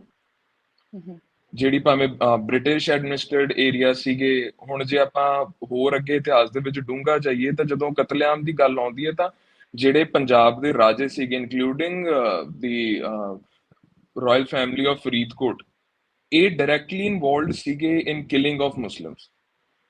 ਜਿਹੜੇ ਇਧਰੋਂ ਜਾ ਰਹੇ ਸੀਗੇ ਉਹਨਾਂ ਦੇ ਕਤਲੇਆਮ ਦੇ ਵਿੱਚ ਇਹ ਲੋਕ ਡਾਇਰੈਕਟਲੀ ਇਨਵੋਲਵਡ ਸੀਗੇ, ਕਿਉਂਕਿ ਫਰੀਦਕੋਟ ਫਿਰੋਜ਼ਪੁਰ ਡਿਵੀਜ਼ਨ ਤੇ ਜਮਾ ਉਹ ਰੈਡਕਲਿਫ ਲਾਈਨ ਦੇ ਨਾਲ ਆਉਂਦੀਆਂ ਨੇ। ਤੇ ਇੱਕ ਜਿਹੜਾ ਫੇਲੀਅਰ ਰਿਹਾ ਅਕਾਲੀ ਲੀਡਰਸ਼ਿਪ ਦਾ, ਲਾ ਲਓ ਜਿਵੇਂ ਤੁਸੀਂ ਗੱਲ ਕੀਤੀ ਕਿ ਪੰਜਾਬ ਅਸੈਂਬਲੀ ਦੇ ਬਾਹਰ ਮਾਸਟਰ ਤਾਰਾ ਸਿੰਘ ਨੇ ਤਲਵਾਰ ਚੁੱਕ ਕੇ ਕਿਹਾ ਸੀ ਪਾਕਿਸਤਾਨ ਮੁਰਦਾਬਾਦ, ਇਹਨਾਂ ਚੀਜ਼ਾਂ ਦੇ ਇੱਕ ਛੋਟੇ ਈਵੈਂਟ ਦਾ ਬਹੁਤ ਵਾਈਡਰ ਰੋਲ ਰਹਿੰਦਾ ਕਿ ਅੱਗੇ ਈਵੈਂਟਸ ਕਿਸ ਹਿਸਾਬ ਨਾਲ ਡਿਸਾਈਡ ਹੁੰਦੇ ਨੇ। ਬਾਕੀ ਉਦੋਂ ਇੱਕ ਜਿਹੜੀ ਆ ਚੀਜ਼ ਚੱਲਦੀ ਆਉਂਦੀ ਸੀਗੀ ਕਿ ਸਿੱਖ ਵਰਸਸ ਮੁਸਲਿਮ, ਸਿੱਖ ਵਰਸਸ ਹਿੰਦੂਜ਼, ਇਹ ਚੀਜ਼ਾਂ ਚੱਲਦੀਆਂ ਆਉਂਦੀਆਂ ਸੀਗੀਆਂ। ਇਹ ਆਪਾਂ ਟ੍ਰੇਸ ਬੈਕ ਕਰ ਸਕਦੇ ਹਾਂ ਜਦੋਂ ਤੋਂ ਪਾਕਿਸਤਾਨ ਦੀ ਡਿਮਾਂਡ ਆਉਂਦੀ ਹੈ, ਜਾਂ ਫਿਰ 1857 ਦੇ ਰਿਵੋਲਟ ਤੋਂ ਬਾਅਦ ਬ੍ਰਿਟਿਸ਼ਰਸ ਗੈਟ ਵਾਈਜ਼ਰ ਤੇ ਉਹ divide and rule the policy ਚਲਾਉਂਦੇ ਨੇ। ਉਸ ਤੋਂ ਬਾਅਦ ਜਿਹੜੇ ਸਿੱਖ ਹੁੰਦੇ ਨੇ ਉਹਨਾਂ ਨੂੰ ਅਵਾਰਡਸ ਦਿੰਦੇ ਆ, ਉਹਨਾਂ ਨੂੰ ਟਾਈਟਲਸ ਦਿੱਤੇ ਜਾਂਦੇ, ਉਹਨਾਂ ਨੂੰ ਜਗੀਰਾਂ ਦਿੱਤੀਆਂ ਜਾਂਦੀਆਂ, ਤਾਂ ਹੀ ਉਹਨਾਂ ਨੂੰ ਮਾਰਸ਼ਲ ਰੇਸ ਵੀ ਕਿਹਾ ਜਾਂਦਾ ਕਿ ਸਿੱਖਾਂ ਨੇ ਸਾਥ ਦਿੱਤਾ ਸੀ ਉਹਨਾਂ ਦਾ। ਭਾਵੇਂ ਦਿੱਲੀ ਤੇ ਜਦੋਂ ਅੰਗਰੇਜ਼ਾਂ ਨੇ ਵਾਪਸ ਕਾਬਜ ਹੋਣਾ ਸੀਗਾ ਉਦੋਂ ਦੀ ਗੱਲ ਕਰੀਏ, ਭਾਵੇਂ ਪੰਜਾਬ ਦੇ ਵਿੱਚ ਜੋ ਕੁਛ ਹੋਇਆ, ਜਿਵੇਂ ਮੈਂ ਖੇਮ ਸਿੰਘ ਬੇਦੀ ਇਹਨਾਂ ਦਾ ਨਾਂ ਲਿਆ ਕਿ ਇਹਨਾਂ ਨੇ ਬਹੁਤ ਸਹਾਇਤਾ ਕੀਤੀ। ਤੇ ਇਹ ਜਿਹੜਾ ਕਮਿਊਨਲ ਡਿਸਹਾਰਮਨੀ ਸੀਗੀ, ਇਹਨੂੰ ਤਾਂ ਆਪਾਂ ਬਹੁਤ ਪਹਿਲਾਂ ਦੇ ਟਾਈਮ ਤੋਂ ਟਰੇਸ ਕਰ ਸਕਦੇ ਹਾਂ, ਤੇ ਇੱਕੋ ਜਦੋਂ ਈਵੈਂਟ ਆ ਜਾਂਦੇ ਨੇ ਕਿ ਪਤਾ ਲੱਗ ਜਾਂਦਾ ਕਿ ਹੁਣ ਪਾਰਟੀਸ਼ਨ ਹੋਣੀ ਹੈ, ਹੁਣ ਸਾਰਾ ਕੁਝ ਵੰਡਿਆ ਜਾਣਾ, ਤੇ ਉਦੋਂ ਮੈਂ ਸਮਝਦਾ ਕਿ ਜਿੰਨਾ ਆਪਾਂ ਰੋਮੈਂਟਿਸਾਈਜ਼ ਕਰਦੇ ਆ ਆਪਣੇ ਕਮਿਊਨਿਟੀ ਨਾਲ ਜਾਂ ਆਪਣੇ ਉਹ ਚੀਜ਼ਾਂ ਦੇ ਨਾਲ, ਉਨੀ ਸ਼ਾਇਦ ਉਨੀ ਵਾਈਜ਼ਰ ਉਨੀ ਮੈਚੁਰ ਆਪਣੀ ਸੁਸਾਇਟੀ ਹੈ ਨਹੀਂ। ਜੇ ਹੁੰਦੀ ਤਾਂ ਜਿਹੜੇ ਅਨਫੋਰਚੂਨੇਟ ਇਨਸੀਡੈਂਟਸ ਉਦੋਂ ਤੋਂ ਲੈ ਕੇ ਹੁਣ ਤੱਕ ਹੋ ਰਹੇ ਆ, beat in the name of religion, community, ਕਿਸੇ ਵੀ ਹਿਸਾਬ ਨਾਲ ਹੋ ਰਹੇ, ਉਹ ਸ਼ਾਇਦ ਨਾ ਹੁੰਦੇ। ਆਪਾਂ ਰੋਮੈਂਟਿਸਾਈਜ਼ ਜ਼ਿਆਦਾ ਕਰਦੇ ਆ, ਆਪਾਂ ਕਿਤੇ ਨਾ ਕਿਤੇ ਭੁੱਲ ਜਾਂਦੇ, ਜਿਵੇਂ ਆਪਾਂ ਮਹਾਰਾਜਾ ਰਣਜੀਤ ਸਿੰਘ ਦੇ ਰਾਜ ਨਾਲ ਰੋਮੈਂਟਿਸਾਈਜ਼ ਕਰਦੇ ਆ, ਕਦੋਂ ਸਿੱਖਾਂ ਦਾ ਰਾਜ ਸੀ, ਬੇਸ਼ੱਕ ਸੀਗਾ, ਪਰ ਉਸ ਤੋਂ ਬਾਅਦ ਆਪਣੇ ਸਿੱਖਾਂ ਨੇ ਹੀ ਆਪਣੀ ਕਮਿਊਨਿਟੀ ਨੂੰ ਲੈਟ ਡਾਊਨ ਕੀਤਾ। ਰਾਈਟ। ਦੋ ਸਵਾਲ, ਦੋ ਸੈਗਮੈਂਟ ਅਗਲੇ ਹੋਣਗੇ, ਉਹਨਾਂ ਤੇ ਮੈਂ ਕ੍ਰਿਸਪੀਨੈਸ ਚਾਹੁੰਦੀ ਕਿਉਂਕਿ ਆਪਣਾ ਸਮਾਂ 46 ਮਿੰਟਸ ਆਪਾਂ ਲੰਘ ਆਏ ਆ। ਇੱਕ ਤਾਂ ਜੀਓ ਪੋਲਿਟਿਕਸ ਉਸ ਸਮੇਂ ਦੀ, ਔਰ ਦੂਸਰਾ ਆਪਣੀ ਸਿੱਖ ਲੀਡਰਸ਼ਿਪ ਦਾ 1946-47 ਦਾ ਜਿਹੜਾ ਉਹ ਰੈਜ਼ੋਲਿਊਸ਼ਨ ਪਾਸ ਕਰਨ ਤੇ ਆ ਜਾਂਦੀ all India Sikh student federation, Akali Dal and SGPC। ਸੋ ਸਭ ਤੋਂ ਪਹਿਲਾਂ ਤਾਂ ਕੋਮਲ ਮੈਂ ਤੁਹਾਡੇ ਵੱਲ ਜੀਓ ਪੋਲਿਟਿਕਸ ਦੇ ਲਈ ਆਵਾਂਗੀ, ਕਿਉਂਕਿ ਇੱਕ ਤਾਂ ਜੀਓ ਪੋਲਿਟਿਕਸ ਜਦੋਂ ਬ੍ਰਿਟਿਸ਼ਰਸ ਉਹ ਰੈੱਡ ਕਲਿਫ ਲਾਈਨ ਜਿਹੜੀ ਬੜੀ ਜਲਦਬਾਜ਼ੀ ਦੇ ਵਿੱਚ ਡਰਾ ਕਰਕੇ ਚਲੇ ਜਾਂਦੇ ਨੇ, ਉਹਨਾਂ ਨੂੰ ਲੱਗਦਾ ਤਾਂ ਪੇਪਰ ਤੇ ਡਰਾ ਹੋਈ ਹੈ ਤਾਂ ਰਿਐਲਿਟੀ ਦੇ ਵਿੱਚ ਥੋੜੀ ਦੇਸ਼ ਵੰਡਿਆ ਜਾਏਗਾ, ਪਰ ਹੁੰਦਾ ਉਹ ਬਲੱਡੀ ਪਾਰਟੀਸ਼ਨ ਹੁੰਦੀ। ਐਵੇਂ ਲੱਗਦਾ ਬ੍ਰਿਟਿਸ਼ਰ ਕਾਲੇ ਸੀਗੇ, ਪਾਕਿਸਤਾਨ ਦੇਣ ਨੂੰ ਵੀ ਕਾਲੇ ਸੀ। ਉਸ ਸਮੇਂ ਦੀ ਜਿਹੜੀ ਜੀਓ ਪੋਲਿਟਿਕਸ ਆ, ਵਰਲਡ ਵਾਰ 2 ਹੋ ਕੇ ਹਟੀ ਸੀ, ਉਹ ਵੀ ਕੁਝ ਹਾਲਾਤ ਸੀ ਜਿਨ੍ਹਾਂ ਦੇ ਅੰਡਰ ਬ੍ਰਿਟਿਸ਼ ਜਿਹੜੇ ਸੀਗੇ, ਬ੍ਰਿਟਿਸ਼ ਇੰਡੀਅਨ ਐਮਪਾਇਰ ਸੀ ਉਹ ਸੀਗਾ, ਔਰ ਇਸ ਕਰਕੇ ਉਹਨਾਂ ਨੂੰ ਜਲਦੀ ਸੀ ਕਿ ਪਾਕਿਸਤਾਨ ਨੂੰ ਬਣਾ ਦਿੱਤਾ ਜਾਵੇ। ਜੀ, ਵਰਲਡ ਵਾਰ 2 ਦਾ ਜਿੰਨਾ ਰੋਲ ਰਿਹਾ ਹੈ ਡੀਕੋਲੋਨਾਈਜੇਸ਼ਨ ਦੇ ਪ੍ਰੋਸੈਸ 'ਚ, ਇਹ ਆਪਾਂ ਅੰਡਰਪਲੇ ਕਰਦੇ ਹਾਂ। ਆਪਾਂ ਨੂੰ ਲੱਗਦਾ ਕਿ ਸਾਰਾ ਕੁਝ, ਕਿਉਂਕਿ ਆਪਣੀ ਫਰੀडम ਮੂਵਮੈਂਟ ਇੰਨੀ ਸਟਰੋਂਗ ਸੀਗੀ, ਇਸ ਲਈ ਅੰਗਰੇਜ਼ ਛੱਡ ਕੇ ਚਲੇ ਗਏ। ਇੱਕ ਬਹੁਤ ਮੇਜਰ ਫੈਕਟਰ ਵਰਲਡ ਵਾਰ 2 ਦਾ ਸੀਗਾ। ਵਰਲਡ ਵਾਰ 2 ਤੋਂ ਬਾਅਦ ਇੰਗਲੈਂਡ ਕੋਲ એનર્ਜੀ ਹੀ ਨਹੀਂ ਸੀ ਕੁਝ ਹੋਰ ਕਰਨ ਦੀ। ਪੈਲਸਟੀਨ, ਜੇਰੂਸਲਮ ਦਾ ਜਿਹੜਾ ਹੁਣ ਤੱਕ ਉੱਥੇ ਮੈਸ ਕ੍ਰੀਏਟ ਹੋਇਆ ਹੈ, ਇਹ ਇਸ ਲਈ ਹੋਇਆ ਹੈ ਕਿ ਵਰਲਡ ਵਾਰ 2 ਦੇ ਬਾਅਦ ਬ੍ਰਿਟਿਸ਼ ਨੂੰ ਸਾਰੀ ਜਗ੍ਹਾ ਤੋਂ ਬ੍ਰਿਟਿਸ਼ਰਸ ਨੂੰ ਸਾਰੀ ਜਗ੍ਹਾ ਤੋਂ ਭੱਜਣ ਦੀ ਜਲਦੀ ਸੀ। They had no energy for anything else. ਉਹਨਾਂ ਨੇ ਆਪਣੇ ਹੀ ਦੇਸ਼ ਦੀ ਰੀਕਨਸਟਰਕਸ਼ਨ ਕਰਨੀ ਸੀ, to be very honest. Number 2 ਕਿ Radcliffe had a thankless job.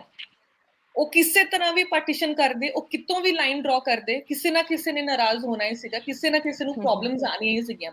ਕਿਉਂਕਿ ਪੰਜਾਬ, ਜਿੱਥੋਂ ਕਿ ਆਪਣੀਆਂ 5-6 ਦਰਿਆ ਬਹਿੰਦੇ ਨੇ, ਇਹਨੂੰ ਹਿਸਟੋਰੀਕਲੀ ਸ਼ੁਰੂ ਤੋਂ ਇੱਕ ਹੀ ਯੂਨਿਟ ਮੰਨਿਆ ਗਿਆ ਹੈ। ਇਹ ਇੱਕ ਹੀ ਯੂਨਿਟ ਰਿਹਾ ਹੈ, ਹੁਣ ਤੋਂ ਨਹੀਂ, 300-400 ਸਾਲ ਪਹਿਲਾਂ ਤੋਂ, ਹੜੱਪਾ ਸਿਵਲਾਈਜੇਸ਼ਨ ਤੋਂ ਇਹ ਇੱਕ ਯੂਨਿਟ ਰਿਹਾ ਹੈ, ਤੇ ਬਹੁਤ ਜ਼ਿਆਦਾ ਕਲੋਜ਼ ਨਿਟ ਯੂਨਿਟ ਰਿਹਾ ਹੈ because of the rivers and flat region ਹੈ, ਕੋਈ ਡਿਵੀਜ਼ਨਸ ਨਹੀਂ ਹੈ, ਉਸ ਕਰਕੇ। ਤਾਂ ਜਿਹੜਾ ਇਹ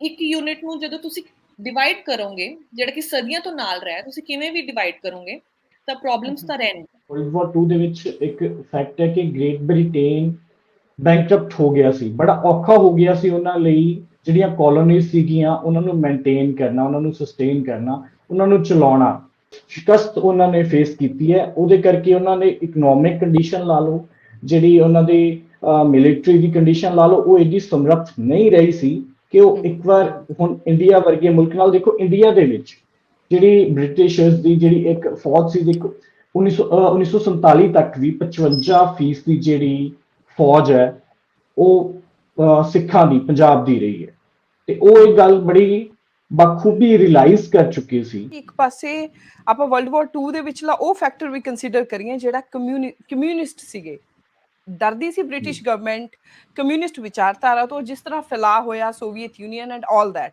ਸੋ ਮੇ ਵੀ ਇੱਕ ਇਸਲਾਮਿਕ ਸਟੇਟ ਖੜਾ ਕਰਨਾ ਉਹਨਾਂ ਦੇ ਫੇਵਰ ਦੇ ਵਿੱਚ ਆਉਣ ਵਾਲੇ ਸਮੇਂ 'ਚ ਆ ਸਕਦਾ ਸੀ। ਕਿਤੇ ਨਾ ਕਿਤੇ ਏਦਾਂ ਦੇ ਵੀ ਵਿਚਾਰ ਰਹੇ ਹੋ ਸਕਦੇ ਆ ਆਕਾਸ਼? ਨਹੀਂ, ਬਿਲਕੁਲ।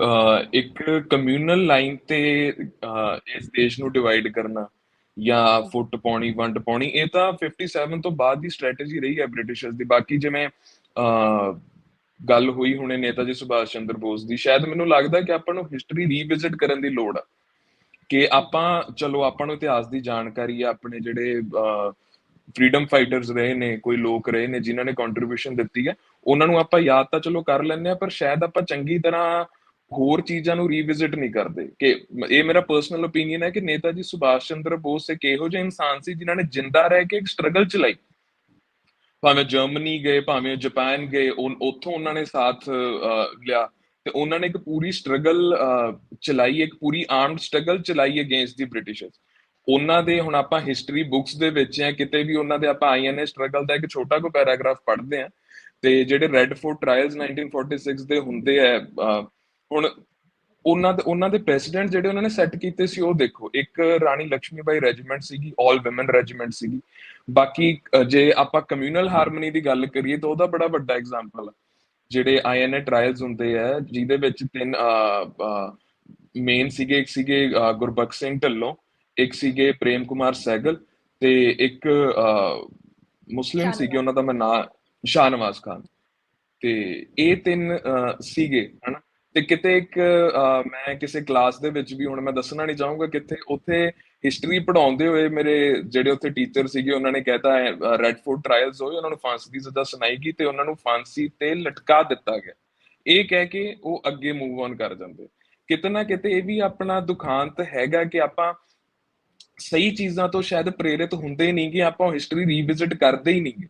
ਜੋ ਕੁਝ ਪੁਰਾਣਾ ਇਤਿਹਾਸ ਰਿਹਾ, ਜੋ ਸਹੀ ਕੰਟਰੀਬਿਊਸ਼ਨ ਯੂਨਿਟੀ ਲੋਕਾਂ ਐਂਡ ਦੀ ਡਾਈਵਰਸਿਟੀ ਜਿਹੜੀ ਕਨਸੈਪਟ ਆ ਕਿ ਯੂਨਿਟੀ ਨੂੰ ਵੀ ਨਾਲ ਲੈ ਕੇ ਚੱਲੇ ਔਰ ਡਾਈਵਰਸਿਟੀ ਨੂੰ ਵੀ ਨਾਲ ਲੈ ਕੇ ਚੱਲੇ, ਸਭ ਨੂੰ ਇੱਕ ਕਰਕੇ ਚੱਲੇ। ਐਵੇਂ ਨਹੀਂ ਕਿ ਉਹਨਾਂ ਨੇ ਕਮਿਊਨਲੀ ਡਿਵਾਈਡ ਕੀਤਾ ਹੈ। ਤੁਹਾਡਾ ਬਹੁਤ ਵਧੀਆ ਇਹਦੇ ਵਿੱਚ ਪੱਖ ਆਇਆ, ਮੇਰੇ ਲਈ ਵੀ ਇਹਦੇ ਵਿੱਚ ਕਈ ਚੀਜ਼ਾਂ ਨਵੀਆਂ ਸਿੱਖਣ ਵਾਲੀਆਂ ਸੀ। ਲਾਸਟ ਪੁਆਇੰਟ ਆਲਮੋਸਟ ਕਿ ਸਿੱਖ ਲੀਡਰਸ਼ਿਪ, ਕਿਉਂਕਿ 1920s ਤੋਂ ਬਾਅਦ ਜਿਹੜੀ Sikh reform movement, gurdwara reform movement ਹੁੰਦੀ, ਉਹਦੇ ਵਿੱਚੋਂ ਜਨਮ ਲੈਂਦੀ ਹੈ ਇੱਕ ਬਹੁਤ ਵੱਡੀ ਆਰਗੇਨਾਈਜੇਸ਼ਨ SGPC।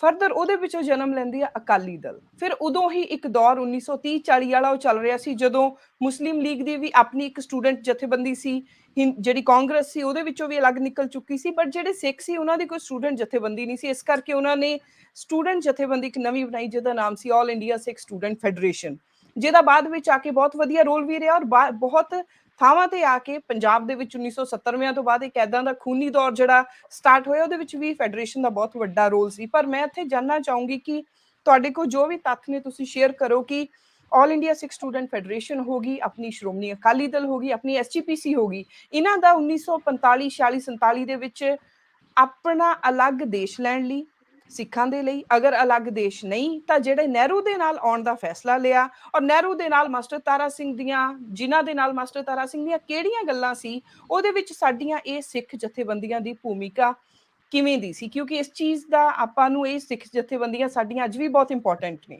ਜਿੰਨੀ ਵੀ ਪੰਜਾਬ ਦੀ ਪੋਲਿਟਿਕਸ ਆ ਉਹਦੇ ਵਿੱਚ ਡਿਸਾਈਡਿੰਗ ਫੈਕਟਰ ਨੇ ਇਹ ਜਥੇਬੰਦੀਆਂ, ਚਾਹੇ ਅੱਜ ਦੇ ਸਮੇਂ ਦੇ ਵਿੱਚ ਇਲੈਕਟੋਰਲ ਲਾਸ ਜਿਹੜਾ ਇਹਨਾਂ ਨੂੰ ਬਹੁਤ ਵੱਡੇ ਲੈਵਲ ਤੇ ਝੱਲਣਾ ਪੈ ਰਿਹਾ, ਪਰ 1945, 46, 47 ਉਸ ਸਮੇਂ ਇਹਨਾਂ ਦਾ ਕੀ ਰੋਲ ਸੀਗਾ ਇਹਨਾਂ ਜਥੇਬੰਦੀਆਂ ਦਾ? ਸਿੱਖ ਜਥੇਬੰਦੀਆਂ ਦਾ ਇੱਕ ਰੈਜ਼ੋਲੂਸ਼ਨ ਪਾਸ ਹੁੰਦਾ, SGPC ਇੱਕ ਬਹੁਤ ਕਾਹਲੀ ਦੇ ਵਿੱਚ ਮਤਾ ਲੈ ਕੇ ਆਉਂਦੀ ਹੈ। ਉਹ ਮਤਾ ਕਿਵੇਂ ਲੈ ਕੇ ਆਉਂਦੀ ਹੈ? ਜਦੋਂ ਉਹਨੂੰ ਪਤਾ ਲੱਗ ਜਾਂਦਾ ਕਿ ਮੇਰੀਆਂ ਸਾਰੀਆਂ ਗੱਲਾਂ ਬਾਤਾਂ ਫੇਲ ਹੋ ਚੁੱਕੀਆਂ ਨੇ, ਹਿੰਦੂ ਨੇਸ਼ਨ ਜਿਹੜੀ ਆ ਉਹ ਬਣ ਰਹੀ ਆ, ਇਸਲਾਮਿਕ ਸਟੇਟ ਬਣ ਰਹੀ ਆ, ਪਰ ਅਸੀਂ ਸਿੱਖ ਜਿਹੜੇ ਆ ਉਹ ਵੀ ਚੜੇ ਰਹੇ ਆ। ਇੱਕ ਪਾਸੇ ਜਿਨ੍ਹਾਂ ਹੁੰਦਾ, ਜਿਨ੍ਹਾਂ ਕਹਿੰਦੇ ਨੇ ਤੁਸੀਂ ਆਓ, ਤੁਹਾਨੂੰ ਇੰਨੀਆਂ ਅਸੀਂ ਕਨਸਟੀਚੁਐਂਸੀਜ਼ ਰਿਜ਼ਰਵ ਦੇਵਾਂਗੇ, ਇੰਨੇ % ਰਿਜ਼ਰਵੇਸ਼ਨ ਤੁਹਾਨੂੰ ਫੌਜ 'ਚ ਦੇਵਾਂਗੇ, ਸਰਕਾਰੀ ਨੌਕਰੀਆਂ ਦੇਵਾਂਗੇ, ਸਾਡੇ ਨਾਲ ਆਓ। ਮਾਸਟਰ ਤਾਰਾ ਸਿੰਘ ਦੀ ਮੀਟਿੰਗ ਹੁੰਦੀ ਹੈ, ਉਹ ਮੀਟਿੰਗ ਹੁੰਦੀ ਆ ਆਲ ਇੰਡੀਆ ਸਿੱਖ ਸਟੂਡੈਂਟ ਫੈਡਰੇਸ਼ਨ ਦੇ ਜਿਹੜੇ ਪ੍ਰਧਾਨ ਹੁੰਦੇ ਨੇ, ਤੁਹਾਡੇ ਵਰਗੇ ਸਟੂਡੈਂਟ ਨੌਜਵਾਨ ਹੁੰਦੇ ਨੇ, ਉਹਨਾਂ ਦੇ ਘਰ ਦੇ ਵਿੱਚ। ਉਸ ਸਮੇਂ ਕਿਹਾ ਜਾਂਦਾ ਕਿ ਇੱਕ ਕਾਂਗਰਸ ਦੇ ਲੀਡਰ ਨੂੰ ਵਿੱਚ ਭੇਜ ਦਿੱਤਾ ਗਿਆ ਜੋ ਐਡਵੋਕੇਟ ਸੀ, ਔਰ ਉਹ ਇੱਕ ਚਾਲ ਸੀ ਜਿਹਦੇ ਨਾਲ ਮਾਸਟਰ ਤਾਰਾ ਸਿੰਘ ਦੀ ਜਿਨ੍ਹਾਂ ਨਾਲ ਗੱਲ ਨਾ ਹੋ ਸਕੇ। ਪਰ ਮਾਸਟਰ ਤਾਰਾ ਸਿੰਘ ਜਿਨ੍ਹਾਂ ਦੇ ਨਾਲ ਸਹਿਮਤ ਨਹੀਂ ਸੀ ਪਾਕਿਸਤਾਨ 'ਚ ਜਾਣ ਨੂੰ, ਉਹਦਾ ਕੋਈ ਕਾਰਨ ਮੇਰੇ ਸਾਹਮਣੇ ਕਦੀ ਪੜ੍ਹਦਿਆਂ ਸਮਝ ਨਹੀਂ ਆਇਆ ਕਿ ਕਿਉਂ ਨਹੀਂ ਸੀ ਸਹਿਮਤ। ਉਹ ਜਿਨ੍ਹਾਂ ਦੇ ਨਾਲ ਕਿਉਂ ਨਹੀਂ ਸੀ ਜਾਣਾ ਚਾਹੁੰਦੇ? ਸ਼ਾਇਦ ਉਹਨਾਂ ਨੂੰ ਲੱਗਦਾ ਸੀ ਕਿ ਇਸਲਾਮਿਕ ਸਟੇਟ ਹੋਏਗੀ, ਉੱਥੇ ਸਿੱਖਾਂ ਦੀ ਜਿਹੜੀ ਰਾਈਟਸ ਆ ਉਹ ਸਿਕਿਉਰ ਨਹੀਂ ਰਹਿਣਗੇ, ਕਿਉਂਕਿ ਉਹ ਲਿਖ ਕੇ ਦੇਣ ਨੂੰ ਤਿਆਰ ਨਹੀਂ ਸੀ ਜਿਨ੍ਹਾਂ। ਔਰ ਇੰਡੀਆ ਤੇ ਸ਼ਾਇਦ ਉਹਨਾਂ ਨੂੰ ਭਰੋਸਾ ਹੋ ਗਿਆ ਸੀ ਕਿ ਇੰਡੀਅਨ ਨੈਸ਼ਨਲ ਕਾਂਗਰਸ ਸਿੱਖਾਂ ਦੇ ਰਾਈਟਸ ਨੂੰ, not only Sikhs, rather all the provinces ਨੂੰ ਫੈਡਰਲ ਢਾਂਚੇ ਦੇ ਅਧੀਨ ਚਲਾਉਣ ਦੇ ਵਿੱਚ ਸਮਰੱਥ ਹੋਏਗੀ। ਪਰ ਉਸ ਤੋਂ ਬਾਅਦ ਉਹ ਸੁਪਨਾ ਚੂਰਾ-ਚੂਰ ਹੁੰਦਾ। ਪਰ ਸਿੱਖ ਜਥੇਬੰਦੀਆਂ ਦਾ ਕਿਵੇਂ ਦਾ ਰੋਲ ਤੁਸੀਂ ਲਾਸਟਲੀ ਸਮ ਅਪ ਕਰਨ ਲਈ ਕਹੋਗੇ ਵੀ ਕਿਵੇਂ ਦਾ ਤੁਸੀਂ ਵੇਖਦੇ ਹੋ? ਆਕਾਸ਼, ਤੁਹਾਡੇ ਤੋਂ ਹੀ। ਜਿਵੇਂ ਹੁਣ ਤੁਸੀਂ ਗੱਲ ਕੀਤੀ ਹੈ ਸ਼੍ਰੋਮਣੀ ਅਕਾਲੀ ਦਲ ਆਲ ਇੰਡੀਆ ਸਿੱਖ ਸਟੂਡੈਂਟ ਫੈਡਰੇਸ਼ਨ ਦੀ, ਤੇ ਇੱਕ ਜਿਹੜਾ ਫੈਸਲਾ ਲਿਆ ਗਿਆ ਕਿ ਪਾਕਿਸਤਾਨ ਨਾਲ ਨਹੀਂ ਜਾਣਾ ਹੈ, ਮੁਸਲਿਮ ਲੀਗ ਦੀ ਡਿਮਾਂਡਸ ਦੇ ਨਾਲ ਇਤਫਾਕ ਨਹੀਂ ਰੱਖਣਾਗਾ, ਸ਼ਾਇਦ ਉਹ ਕਿਤੇ ਨਾ ਕਿਤੇ ਗੱਲ ਪੁਰਾਣੀ ਹੀ ਹੈ ਕਿ ਜਿਹੜੇ ਅਕਾਲੀ ਲੀਡਰ ਸੀਗੇ ਉਹਨਾਂ ਦੀ ਜ਼ਿਆਦਾ ਪ੍ਰੋਕਸੀਮਿਟੀ ਕਾਂਗਰਸ ਨਾਲ ਦੇਖੀ ਜਾ ਸਕਦੀ ਹੈ rather then with the Muslim League. ਤੇ ਇੱਕ ਆਈਡੀਆ ਕਿ ਅਸੀਂ ਇੱਕ ਕਮਿਊਨਲ ਸਟੇਟ ਦੇ ਨਾਲ ਨਹੀਂ ਜਾਣਾਗਾ, ਸ਼ਾਇਦ ਉਸ ਆਈਡੀਆ ਕਰਕੇ ਹੀ ਹੋ ਰਹੇ। ਤੇ ਜੇ ਆਪਾਂ ਆਲ ਇੰਡੀਆ ਸਿੱਖ ਸਟੂਡੈਂਟ ਫੈਡਰੇਸ਼ਨ ਦੀ ਗੱਲ ਕਰੀਏ ਤਾਂ ਇੱਕ ਵਾਈਡਰ ਪਲੇਟਫਾਰਮ ਤੇ, ਇੱਕ ਨੈਸ਼ਨਲ ਪਲੇਟਫਾਰਮ ਤੇ ਜੇ ਆਪਾਂ ਚੀਜ਼ਾਂ ਨੂੰ ਪੜ੍ਹੀਏ ਤਾਂ ਉਹਦੇ 'ਚ ਉਹਨਾਂ ਦਾ ਕੋਈ ਬਹੁਤ ਵੱਡਾ ਰੋਲ ਹੈ ਨੀਗਾ। ਵੱਡਾ ਫॉर ਰੋਲ दैट ਨਹੀਂ। ਮੈਟਰ ਹਮ, ਅਕਾਲੀ ਦਲ ਦਾ ਚਲੋ ਉਹਨਾਂ ਦਾ ਬਹੁਤ ਗਲੋਰੀਅਸ ਇਤਿਹਾਸ ਰਿਹਾ, ਜੋ ਗੁਰਦੁਆਰਾ ਰਿਫਾਰਮ ਮੂਵਮੈਂਟ ਰਹੀ, ਬਹੁਤ ਕੁਝ ਰਿਹਾ, ਬਟ ਕਿਤੇ ਨਾ ਕਿਤੇ ਐਂਡ ਦੇ ਵਿੱਚ ਆ ਕੇ ਜਿਹੜੀ ਕਿ ਫੈਕਸ਼ਨਲਿਜ਼ਮ ਸੀ, ਮੈਂ ਸਮਾਂ ਇਹੀ ਕਰਨਾ ਚਾਹੂੰਗਾ, ਜਿਹੜੀ ਅਕਾਲੀ ਦਲ ਦੇ ਅੰਦਰ ਦੀ ਫੈਕਸ਼ਨਲਿਜ਼ਮ ਸੀਗੀ, ਸਿੱਖ ਲੀਡਰਸ਼ਿਪ ਦੀ ਫੈਕਸ਼ਨਲਿਜ਼ਮ ਸੀਗੀ, ਉਹਨਾਂ ਚੀਜ਼ਾਂ ਕਰਕੇ ਹੀ ਇੱਕ ਉਹ ਕਲੈਰਿਟੀ ਨਹੀਂ ਆ ਸਕੀ। ਤੇ ਬਾਕੀ ਆਪਾਂ ਇੱਕ ਆ ਵੀ ਚੀਜ਼ ਸ਼ਾਇਦ ਆਪਾਂ ਨਜ਼ਰਅੰਦਾਜ਼ ਕਰ ਜਾਂਦੇ ਆ ਕਿ ਇਹੀ ਸਟੇਟ ਸੀ, ਪੰਜਾਬ ਇੱਕ ਸਟੇਟ ਸੀ ਜਿਹਨੇ ਸਭ ਤੋਂ ਵੱਧ ਸਫਰ ਕੀਤਾ 47 ਦੀ ਪਾਰਟੀਸ਼ਨ ਦੇ ਵਿੱਚ, ਤੇ ਜਿਨ੍ਹਾਂ ਮਾਸਿਸ ਨੇ ਸਫਰ ਕੀਤਾ ਜਦੋਂ ਵੰਡ ਹੁੰਦੀ ਆ, ਇੰਨੀ ਮਾਸ ਮੂਵਮੈਂਟ ਹੁੰਦੀ ਹੈ, ਤੇ ਸ਼ਾਇਦ ਉਦੋਂ ਬਹੁਤ ਸਹੀ ਵੀ ਨਹੀਂ ਸੀ ਕਿ ਉਹ ਵੱਧ ਚੜ ਕੇ ਪਾਰਟਿਸਿਪੇਟ ਕਰਕੇ ਤੇ ਇਹਨਾਂ ਚੀਜ਼ਾਂ ਦਾ ਕੋਈ ਨਿਪਟਾਰਾ ਕਰ ਸਕਦੇ ਆ, ਇੱਕ ਹੋਮਲੈਂਡ ਮੰਗ ਜੀ ਸਕਦੇ ਆ, ਜੀ। ਕੋਈ ਇਹਨਾਂ ਇਹ ਚੀਜ਼ਾਂ ਨੂੰ ਮੰਗ ਸਕਦੇ। ਤੇ ਬਾਅਦ ਚ ਜੀ ਵੀ ਜਦੋਂ ਆਕਾਸ਼। ਐਂਡ ਦੇ ਵਿੱਚ 66 ਦੇ ਵਿੱਚ ਜਦੋਂ ਹਰਿਆਣਾ ਹਿਮਾਚਲ ਅੱਡ ਹੁੰਦਾ ਤੇ ਆਪਾਂ ਨੂੰ ਪੰਜਾਬ ਦੇ ਵਿੱਚ ਮੈਜੋਰਿਟੀ ਸਿੱਖ ਪੋਪੂਲੇਸ਼ਨ ਦੇਖਦੀ ਹੈ, ਨਹੀਂ ਤਾਂ ਉਸ ਤੋਂ ਪਹਿਲਾਂ 47 ਤੋਂ ਲੈ ਕੇ 66 ਤੱਕ ਸਿੱਖਾਂ ਦੀ ਪੋਪੂਲੇਸ਼ਨ ਸਿਰਫ 35% ਸੀਗੀ ਪੰਜਾਬ ਦੇ ਵਿੱਚ, ਹਿੰਦੂ ਪੋਪੂਲੇਸ਼ਨ was 60%। ਬਹੁਤ ਘੱਟ ਨੰਬਰ ਸੀ। ਇਹ ਕੋਮਲ ਨੇ ਵੀ ਗੱਲ ਉਠਾਈ ਸੀ ਕਿ ਬਹੁਤ ਘੱਟ ਨੰਬਰ ਸੀ। ਸੋ ਇਹਨਾਂ ਨੂੰ ਜਦੋਂ ਘੱਟ ਨੰਬਰ ਹੋਵੇ, ਮਾਈਨੋਰਿਟੀ ਹੋਵੇ, ਤਾਂ ਉਹਨਾਂ ਨੂੰ ਤਵੱਜੋ ਆਪਾਂ ਦੇਖਿਆ ਹੈ ਘੱਟ ਹੀ ਮਿਲਦੀ ਹੈ। ਕੋਮਲ, ਤੁਸੀਂ ਕਿਵੇਂ ਸਮ ਅਪ ਕਰੋਗੇ ਸਾਰੀ ਗੱਲਬਾਤ ਨੂੰ? ਹਿਸਟਰੀ 'ਚ ਜੋ ਹੋ ਗਿਆ ਉਹ ਹੋ ਗਿਆ, ਉਹਨੂੰ ਕੋਈ ਚੇਂਜ ਨਹੀਂ ਕਰ ਸਕਦਾ। ਆਪਾਂ ਸਿਰਫ ਉਹਦੇ ਤੋਂ ਲੈਸਨਸ ਡਿਰਾਈਵ ਕਰ ਸਕਦੇ ਹਾਂ। ਆਪਾਂ ਅੱਜ ਪਾਰਟੀਸ਼ਨ ਨੂੰ, ਉਸ ਟਾਈਮ ਦੇ ਹੌਰਰਸ ਨੂੰ ਕਿਸ ਤਰ੍ਹਾਂ ਦੇਖਦੇ ਹਾਂ, ਇਸ ਤੇ ਆਪਾਂ ਨੂੰ ਥੋੜਾ ਜਿਹਾ ਸੈਂਸਿਟਾਈਜ਼ ਹੋਣਾ ਪਏਗਾ, ਕਿਉਂਕਿ ਪਾਰਟੀਸ਼ਨ ਤੇ ਅੱਜ ਵੀ ਪੋਲਿਟਿਕਸ ਚੱਲ ਰਹੀ ਹੈ ਤੇ ਬਹੁਤ ਬੁਰੀ ਤਰ੍ਹਾਂ ਦੀ ਪੋਲਿਟਿਕਸ ਚੱਲ ਰਹੀ ਹੈ। ਰੀਸੈਂਟਲੀ 14 ਅਗਸਤ ਨੂੰ ਜਿਹੜਾ ਕਿ ਪਾਕਿਸਤਾਨ ਦਾ ਇੰਡੀਪੈਂਡੈਂਸ ਡੇ ਹੁੰਦਾ ਹੈ, ਉਹਨੂੰ ਅਨਾਉਂਸ ਕੀਤਾ ਗਿਆ ਇੰਡੀਅਨ ਗਵਰਨਮੈਂਟ ਦੇ ਥਰੂ ਕਿ ਇਹਨੂੰ ਆਪਾਂ ਪਾਰਟੀਸ਼ਨ ਹੌਰਰਸ ਰਿਮੈਂਬਰੈਂਸ ਡੇ ਵਜੋਂ ਸੈਲੀਬ੍ਰੇਟ ਕਰਾਂਗੇ। ਮੇਰੇ ਅਕੋਰਡਿੰਗ ਤਾਂ ਇਹ ਬਹੁਤ ਅਨਫੇਅਰ ਹੈ, ਕਿਉਂਕਿ 14th ਡੇਟ ਚੂਜ਼ ਕਰਨ ਦਾ ਕੋਈ ਸੈਂਸ ਹੀ ਨਹੀਂ ਹੈ, ਕਿਉਂਕਿ ਅਨਾਉਂਸਮੈਂਟ ਤਾਂ 17th ਨੂੰ ਹੋਈ ਸੀ। ਜਾਂ ਤੁਸੀਂ ਉਹ ਡੇਟ ਚੂਜ਼ ਕਰੋ ਕਿ ਜਦੋਂ ਫਰਸਟ ਟਾਈਮ ਮਾਊਂਟਬੈਟਨ ਨੇ ਅਨਾਉਂਸ ਕੀਤਾ ਸੀਗਾ ਕਿ ਪਾਕਿਸਤਾਨ ਬਣੇਗਾ। ਤਾਂ ਜਿਹੜਾ ਪਾਰਟੀਸ਼ਨ ਹੌਰਰਸ ਸੀਗੇ, ਇਹ ਸਿਰਫ ਆਪਣੇ ਪੰਜਾਬ ਨੇ ਨਹੀਂ ਦੇਖੇ ਸੀਗੇ, ਇਹ ਦੂਸਰੇ ਪੰਜਾਬ ਨੇ ਵੀ ਦੇਖੇ ਸੀਗੇ। ਤੇ ਇਹਨੂੰ ਇਸੇ ਤਰ੍ਹਾਂ ਯਾਦ ਰੱਖਣਾ ਚਾਹੀਦਾ ਹੈ ਕਿ ਇਹ ਸਾਡੀ ਸ਼ੇਅਰਡ ਹਿਸਟਰੀ ਹੈ। ਐਟਲੀਸਟ ਪਾਰਟੀਸ਼ਨ ਨੂੰ ਤੁਸੀਂ ਅੱਜ ਦੇ ਪੋਲਿਟਿਕਸ, ਅੱਜ ਦੀ ਡਿਵੀਜ਼ਨਲ ਪੋਲਿਟਿਕਸ 'ਚ ਨਾ ਯੂਜ਼ ਕਰੋ। So these would be my conclusion. Right. Very nice to know. ਤੁਸੀਂ ਡਿਬੇਟ ਨੂੰ ਕਾਫੀ ਵਾਈਡਰ ਕੰਟੈਕਸਟ ਤੇ ਲੈ ਗਏ Komal. That's really nice for audience to know these things. Robin, ਤੁਸੀਂ ਲਾਸਟ ਕੀ ਕਹਿਣਾ ਚਾਹੋਗੇ? ਮਨਵੀਰ ਜੀ, ਜਿਸ ਤਰ੍ਹਾਂ ਮੈਂ ਸਭ ਤੋਂ ਪਹਿਲਾਂ ਗੱਲ ਕੀਤੀ ਸੀ ਜੀ, ਅਸੀਂ ਸਾਡੇ ਸਿੱਖ ਲੀਡਰਸ਼ਿਪ ਦੀ ਜੋ ਮੈਂ ਪੂਰਾ ਕੰਕਲੂਡ ਕੀਤਾ ਹੈ ਕਿ lack of political knowledge, diplomat, ਜੋ ਮਤਲਬ ਉਹਨਾਂ ਦੀ ਸਮਝ ਥੋੜਾ ਸਾਡੇ ਉਹ ਉਸ ਤਰ੍ਹਾਂ ਦੀ ਮੁਸਲਿਮ ਲੀਗ ਵਰਗੀ ਜਾਂ ਫਿਰ ਇੰਡੀਅਨ ਨੈਸ਼ਨਲ ਕਾਂਗਰਸ ਵਰਗੀ ਸਾਡੀ ਸਿੱਖ ਤੇ ਅਕਾਲੀ ਲੀਡਰਸ਼ਿਪ ਦੀ ਜੋ ਮੈਂ ਕਹਿੰਦਾ ਪੋਲੀਟੀਕਲ ਸਮਝ ਨਹੀਂ ਸੀ। ਜੇ ਅਸੀਂ ਗੱਲ ਕਰੀਏ ਉਸ ਤੋਂ ਬਾਅਦ ਜਦੋਂ ਬਾਉਂਡਰੀ ਅਵਾਰਡ ਹੋ ਜਾਂਦਾ ਹੈ ਤਾਂ ਫੈਸਲਾ ਹੋ ਜਾਂਦਾ ਹੈ ਕਿ ਇਹਨਾਂ ਏਰੀਆ ਵੈਸਟਰਨ ਪੰਜਾਬ ਨੂੰ, ਇਹਨਾਂ ਏਰੀਆ ਈਸਟਰਨ ਪੰਜਾਬ ਨੂੰ, ਉਸ ਤੋਂ ਬਾਅਦ ਫਿਰ ਇੱਕ ਨਾ ਸਮਝੀ ਜੋ ਸਾਡੇ ਸਿੱਖ ਲੀਡਰਾਂ ਵੱਲੋਂ ਕੀਤੀ ਗਈ, ਰੈਦਰ ਦੈਨ ਕਿ ਉਹ ਜਿਹੜਾ ਉਹਨਾਂ ਦਾ ਪਲਾਨ ਸੀ ਆਜ਼ਾਦ ਪੰਜਾਬ ਦਾ, ਉਹਨੂੰ ਰਿਵਾਈਜ਼ ਕਰਨ ਦੀ ਜਗ੍ਹਾ ਉਹਨਾਂ ਨੇ ਪੰਜਾਬ ਅਸੈਂਬਲੀ ਦੇ ਵਿੱਚ ਫਿਰ ਹਿੰਦੂ ਲੀਡਰਾਂ ਪਿੱਛੇ ਵੋਟ ਕਰਕੇ ਜਿਹੜੀ ਪੰਜਾਬ ਦੀ ਪਾਰਟੀਸ਼ਨ ਨੂੰ ਫਿਰ ਪੋਸੀਬਲ ਬਣਾ ਹੀ ਦਿੱਤਾ ਗਿਆ। ਸੋ ਜਿਹੜੀ ਗੱਲ ਹੈ, ਮੈਂ ਜੋ ਸਮਝਦਾ ਕਿ ਅੱਜ ਦੇ ਸਮੇਂ ਦੇ ਵਿੱਚ ਵੀ ਜੋ ਸਾਡੇ ਸਿੱਖ ਲੀਡਰਾਂ ਦੀ, ਮੈਂ ਕਹਿੰਦਾ ਵੀ ਜੋ ਅੱਜ ਸਾਨੂੰ ਪੋਲੀਟੀਕਲ ਨੌਲੇਜ, ਸਾਨੂੰ ਡਿਪਲੋਮੈਟਿਕ ਨੌਲੇਜ ਅੱਜ ਦੇ ਸਮੇਂ ਦੇ ਵਿੱਚ ਵੀ ਸਾਡੇ ਲੀਡਰਾਂ ਦੀ ਜੋ ਮੈਨੂੰ ਕਿਤੇ ਨਾ ਕਿਤੇ ਲੱਗਦੀ ਹੈ ਉਹਦੀ ਘਾਟ ਹੈਗੀ ਹੈ, ਜਿਹਦੇ ਕਰਕੇ ਅਸੀਂ ਕਿਤੇ ਨਾ ਕਿਤੇ ਹਜੇ ਵੀ ਸਫਰ ਕਰ ਰਹੇ ਹਾਂ। ਆਪਣਾ ਇਹ ਸਾਰੇ ਇਤਿਹਾਸ ਦੀਆਂ ਡਿਬੇਟਸ ਨੂੰ ਲੈ ਕੇ ਆਉਣ ਦਾ ਮਕਸਦ ਇਹੀ ਹੈ ਕਿਉਂਕਿ ਬਹੁਤ ਤਰ੍ਹਾਂ ਦੇ ਨੋਸ਼ਨਸ ਹੈਗੀਆਂ ਆ। ਆਪਾਂ ਪਿਛਲੀ ਬਲੇਮ ਗੇਮ ਖੇਡ ਰਹੇ ਹਾਂ ਆਪਣੇ ਪੰਜਾਬ ਦੇ ਬਹੁਤਾਤ ਲੋਕ, ਸ਼ਾਇਦ ਹੋ ਸਕਦਾ ਉਹ 'ਚ ਮੈਂ ਵੀ ਸ਼ਾਮਲ ਹੋਵਾਂ, ਕਿ ਪਿੱਛੇ ਜਾ ਕੇ ਆਪਣੇ ਇਤਿਹਾਸ ਦੇ ਉੱਤੇ ਬਲੇਮ ਸੁੱਟਣਾ, ਉਹਨਾਂ ਚੀਜ਼ਾਂ ਦੇ ਸਵਾਲਾਂ ਨੂੰ ਅੱਗੇ ਲੈ ਕੇ ਆਉਣਾ ਔਰ ਉਹਦਾ ਜਵਾਬ ਸਾਡਾ ਯੂਥ ਦੇਵੇ, ਇਹੀ ਮੋਟਿਵ ਸੀ ਇਸ ਡਿਬੇਟ ਦਾ। ਔਰ ਇਹ ਡਿਬੇਟ ਆਈ ਨੋ ਬਹੁਤ ਵਾਸਟ ਟੌਪਿਕ ਸੀ ਔਰ 1 ਘੰਟੇ ਦੀ ਡਿਬੇਟ 'ਚ ਇਹਨੂੰ ਕਵਰ ਨਹੀਂ ਕੀਤਾ ਜਾ ਸਕਦਾ, ਪਰ ਇੱਥੇ ਜਿੰਨੇ ਵੀ ਵਿਊਜ਼ ਆਏ ਆ, ਇਹਨਾਂ ਨੂੰ ਮੈਂ ਚਾਹੁੰਦੀ ਕਿ ਮੇਰੀ ਆਡੀਅנס ਖੁੱਲ੍ਹ ਕੇ ਲਵੇ, ਇਹਨਾਂ ਤੇ ਫਰਦਰ ਰਿਸਰਚ ਕਰੇ। ਔਰ ਅਸੀਂ ਕਿਸੇ ਤੇ ਕਿਸੇ ਤਰ੍ਹਾਂ ਦਾ ਕੋਈ ਦਾਅਵਾ ਠੋਕਣਾ ਨਹੀਂ ਚਾਹੁੰਦੇ ਹੈਗੇ। ਆਪਣੇ ਵਿਚਾਰਾਂ ਨੂੰ ਸਾਡੀ ਆਡੀਅנס ਅੱਗੇ ਐਲੈਬੋਰੇਟ ਕਰੇ, ਜਿਹੜੀ ਚੀਜ਼ ਆ ਕਮੈਂਟ ਬਾਕਸ ਦੇ ਵਿੱਚ ਆ ਕੇ ਦੱਸੇ। ਔਰ ਮੈਂ ਤੁਹਾਡਾ ਆਪਣੇ ਤਿੰਨਾਂ ਗੈਸਟ ਦਾ ਬਹੁਤ ਥੈਂਕ ਯੂ ਕਰਦੀ ਹਾਂ। Thank you Komal, Robin and Akash, ਤੁਸੀਂ ਸਾਡੇ ਨਾਲ ਬਣੇ। Thank you so much, it was very nice talking to you.